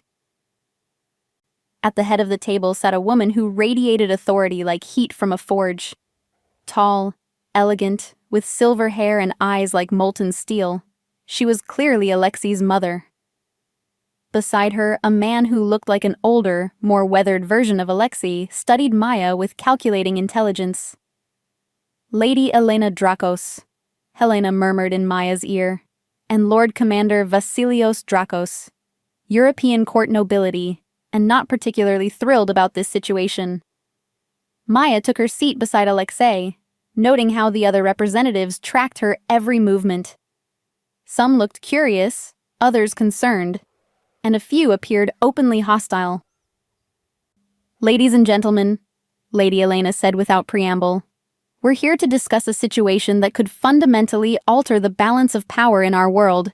Maya Chen, daughter of Prince Dmitri Volkov, mate to my son Alexei, and apparently something unprecedented in our recorded history." "Cut to the chase, Elena," said a woman with an Australian accent who radiated predatory energy. The girl disrupted military-grade technology through will alone and manifested abilities that our best researchers can't classify. The question is whether she's an asset or a threat.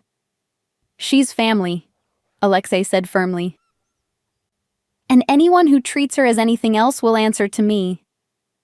"Admirable loyalty," said an elderly man with Asian features. "But sentiment doesn't change the fact that Miss Chen represents a potential disruption to centuries of carefully maintained supernatural law." Maya felt her temper beginning to rise, golden light flickering at the edges of her vision. "With respect," she said, her voice carrying harmonics that made the crystal glasses on the table vibrate. "I'm sitting right here. If you want to discuss what I represent, you can address me directly." The room fell silent. Several representatives looked startled by the power in her voice, while others leaned forward with increased interest. "Very well," Lady Elena said after a moment. "Maya Chen, what are your intentions regarding the supernatural community?" Maya considered the question carefully. "I intend to protect my family and live my life without interference from people who see me as a political asset or a threat to be managed." "And if your existence destabilizes the current power structures?" "Then maybe those power structures need to be destabilized." Maya met Lady Elena's gaze directly. "From what I've learned about supernatural politics, the current system seems designed to maintain the status quo rather than adapt to changing circumstances." Lord Commander Vasilios spoke for the first time. "You sound like your father 30 years ago. His idealism nearly started a war." "Maybe," Maya said. "A war was exactly what was needed." The temperature in the room seemed to drop several degrees. Maya could feel the tension rising as her words registered with the various representatives. "Are you threatening the established order?" the Australian representative asked. "I'm pointing out that an established order that requires the elimination of anyone who doesn't fit its parameters might not be worth preserving." Maya stood, power crackling around her like visible electricity. "I didn't ask to be born with these abilities. I didn't ask to become a political symbol. But I'm here. I'm not going away, and I'm not going to pretend to be less than I am to make other people comfortable." "Maya," Alexei said quietly, "perhaps we should—" "No." Maya turned to address the entire room. "All of you are here because you're afraid of what I represent. You're afraid that someone with my abilities might not respect the boundaries and hierarchies that give your lives meaning. You're afraid that the supernatural world might have to change." She paused, letting her power manifest more fully. Golden light filled the room, and Maya could see several representatives struggle against the urge to kneel in response to the primal authority she was radiating. "You're right to be afraid," she continued, "because I don't respect arbitrary boundaries. I don't care about hereditary hierarchies.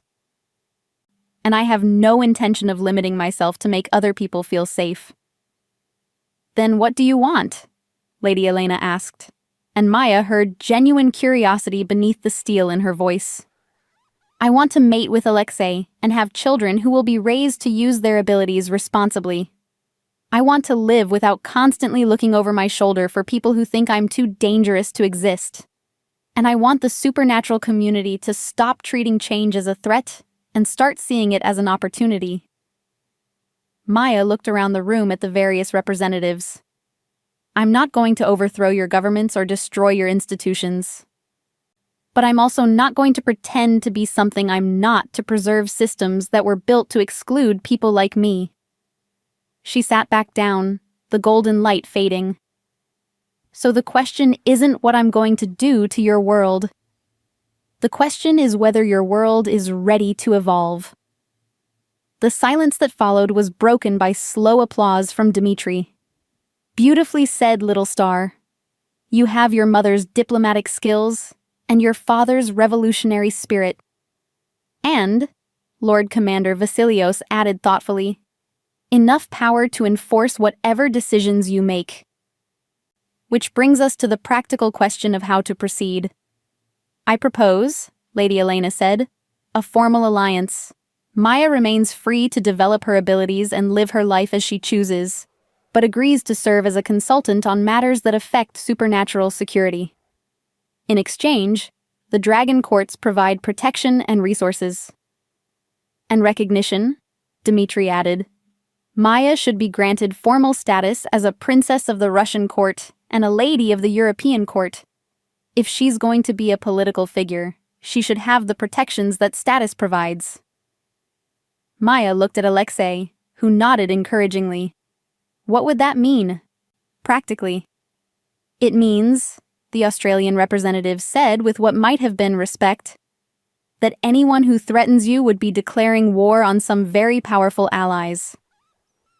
And it means, Lady Elena added, that your children would be born into the highest levels of supernatural nobility, with all the protections and obligations that entails.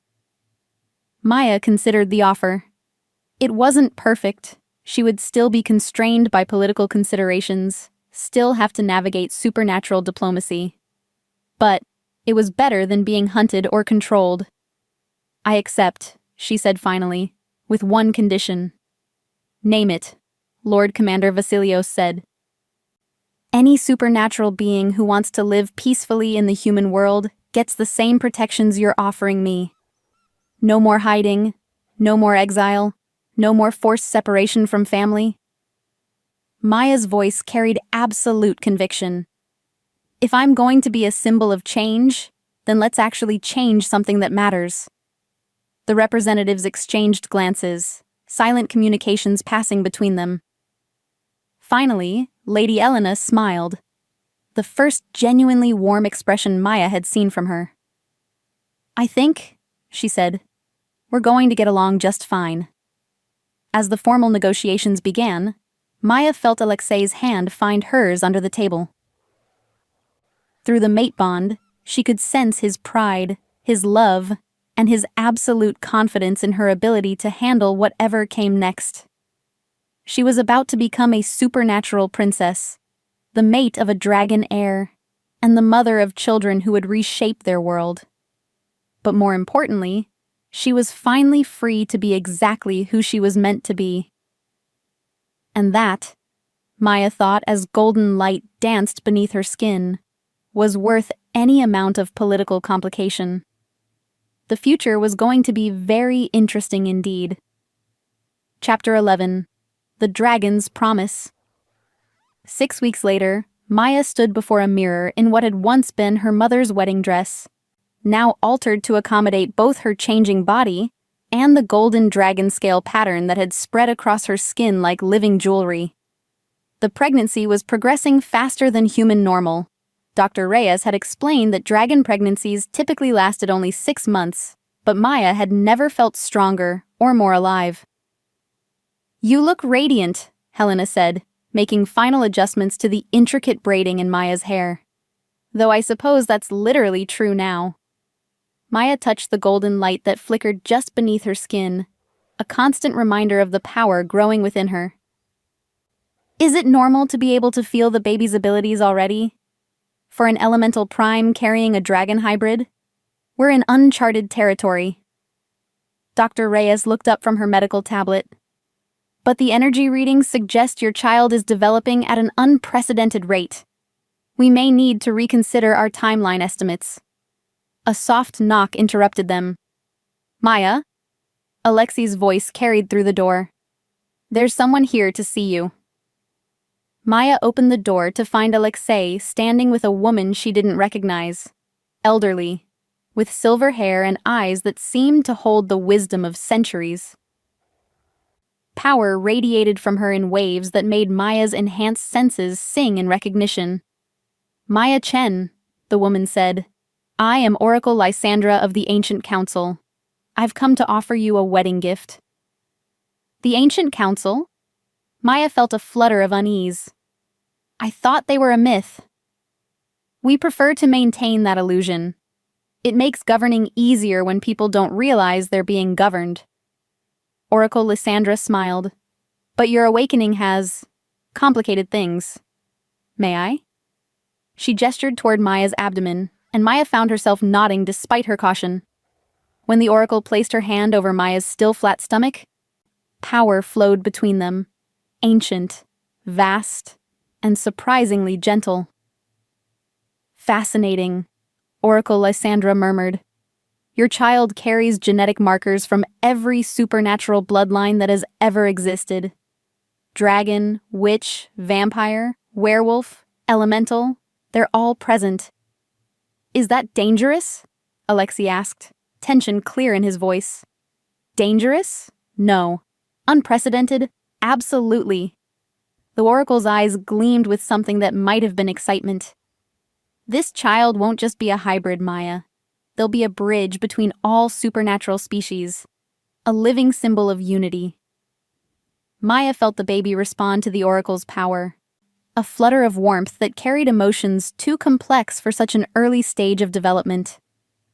What does that mean for them? For us?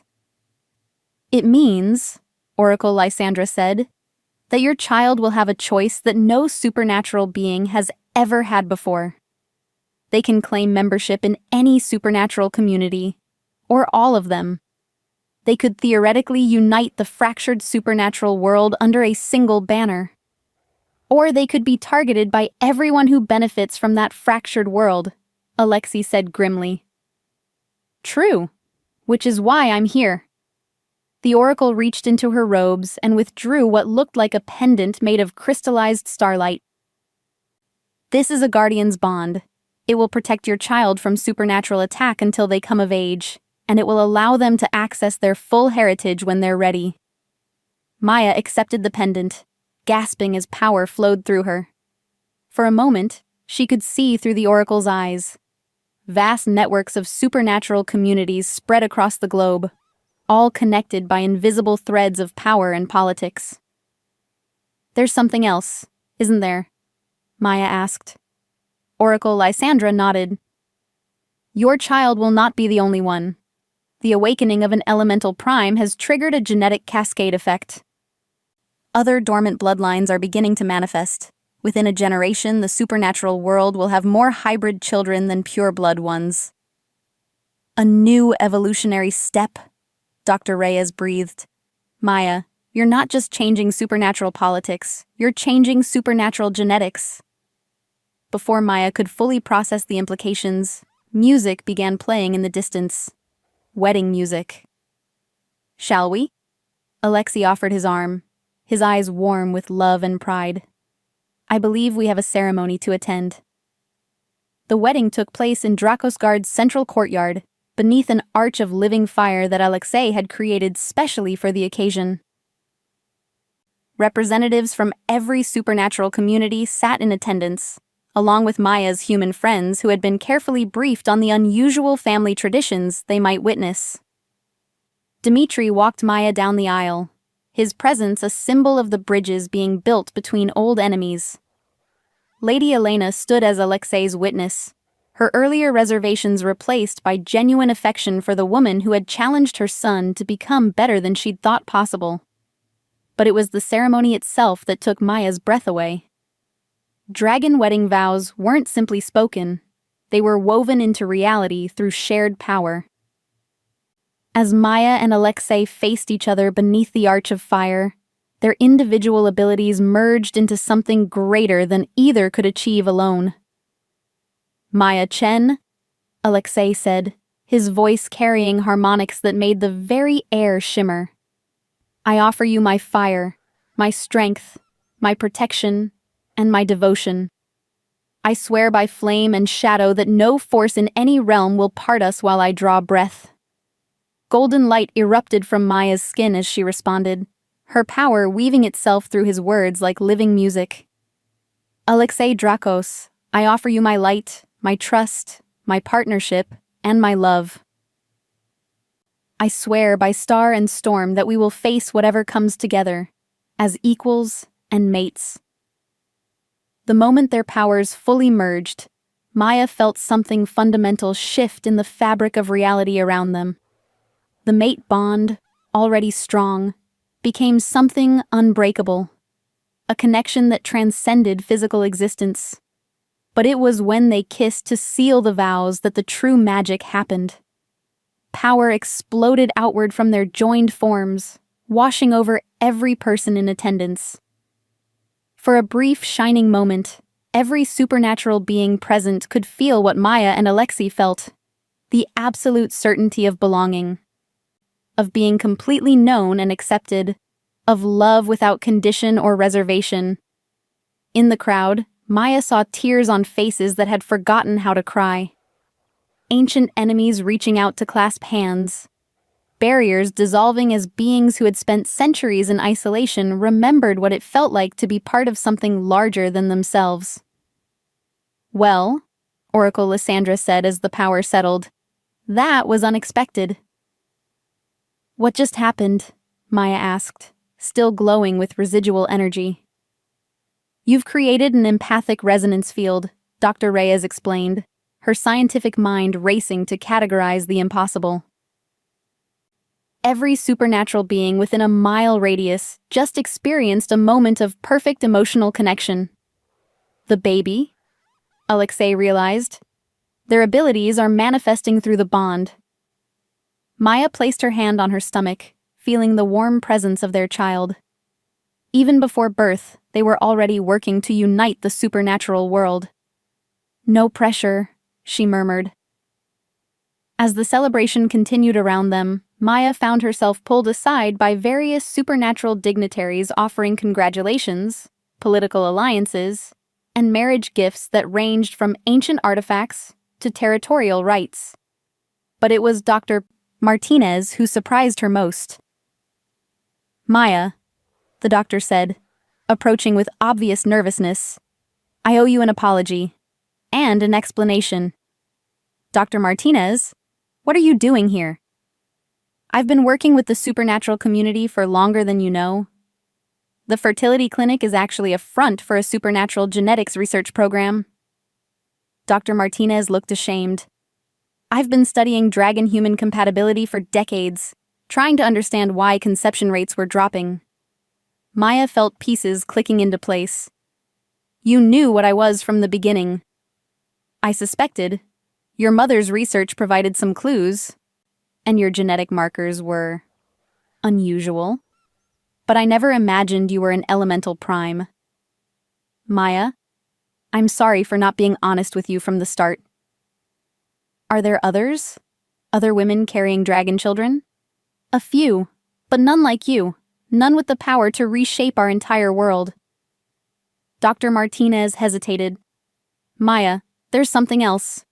The genetic cascade effect the Oracle mentioned, it's already beginning.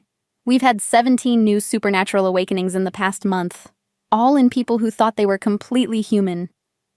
Maya felt the weight of responsibility settling on her shoulders. She was about to become not just a mother, but a leader in a revolution she'd never asked to start. Whatever comes next, Alexei said quietly, appearing at her side. We'll face it together. Maya leaned into his warmth, drawing strength from the bond between them. In the distance, she could see Dmitri laughing with Alexei's parents, old wounds beginning to heal. Helena was discussing ward modifications with the Oracle. Marcus was probably already planning security for whatever challenges lay ahead. And in her womb, their child grew stronger every day, carrying the genetic legacy of every supernatural bloodline and the power to unite them all. Together, Maya agreed, placing her hand over Alexei's as it rested on her stomach. All of us. As the sun set over the mountains, painting the sky in shades of gold and fire, Maya felt a profound sense of rightness. She'd started this journey as a desperate woman trying to pay off her mother's medical debt. She was ending it as a dragon's mate, a supernatural princess, and the mother of a child who would change everything. The future was uncertain, full of challenges and possibilities in equal measure. But for the first time in her life, Maya was exactly where she belonged. And that was worth every impossible thing that had brought her here. As the celebration continued around them, Maya and Alexei slipped away to their private quarters, ready to begin their new life together. Through the windows, they could see lights twinkling in the valley below. Sanctuary, where beings like them could live openly and freely. Soon, Maya thought, there would be many more such places. Soon, the supernatural world would no longer need to hide, and their child would be born into a world where being different was celebrated rather than feared. It was a future worth fighting for. A future worth any sacrifice. And as Maya settled into Alexei's arms, feeling their child's gentle movement beneath her heart, she knew that whatever came next, they would face it as a family. The dragon's mate had become a dragon's wife. And their story was just beginning. Epilogue. 5 years later, Maya watched from the kitchen window as their daughter Sophia played in the garden, her small hands creating flowers from thin air, while her dragon-scale birthmarks shimmered with inherited power. At 5 years old, she already showed abilities from multiple supernatural bloodlines, just as Oracle Lysandra had predicted. "She's going to be trouble," Alexei said, wrapping his arms around Maya from behind. "The best kind of trouble," Maya agreed, leaning back against his warmth. In the distance, the town of Sanctuary had grown into a small city, welcoming supernatural refugees from around the world. The genetics cascade had continued, creating more hybrid children every year. And Maya's own research center, built into the mountainside, was developing new ways to help awakening supernaturals learn control. "Any regrets?" Alexei asked, pressing a kiss to her temple. Maya thought about the frightened woman who had walked into a fertility clinic all those years ago, desperate and alone. Then she looked at their daughter, at the thriving community beyond their home, at the wedding ring that still glowed faintly with bonded dragonfire. "Not a single one," she said, and meant it completely. After all, the best love stories were always the ones that changed the world.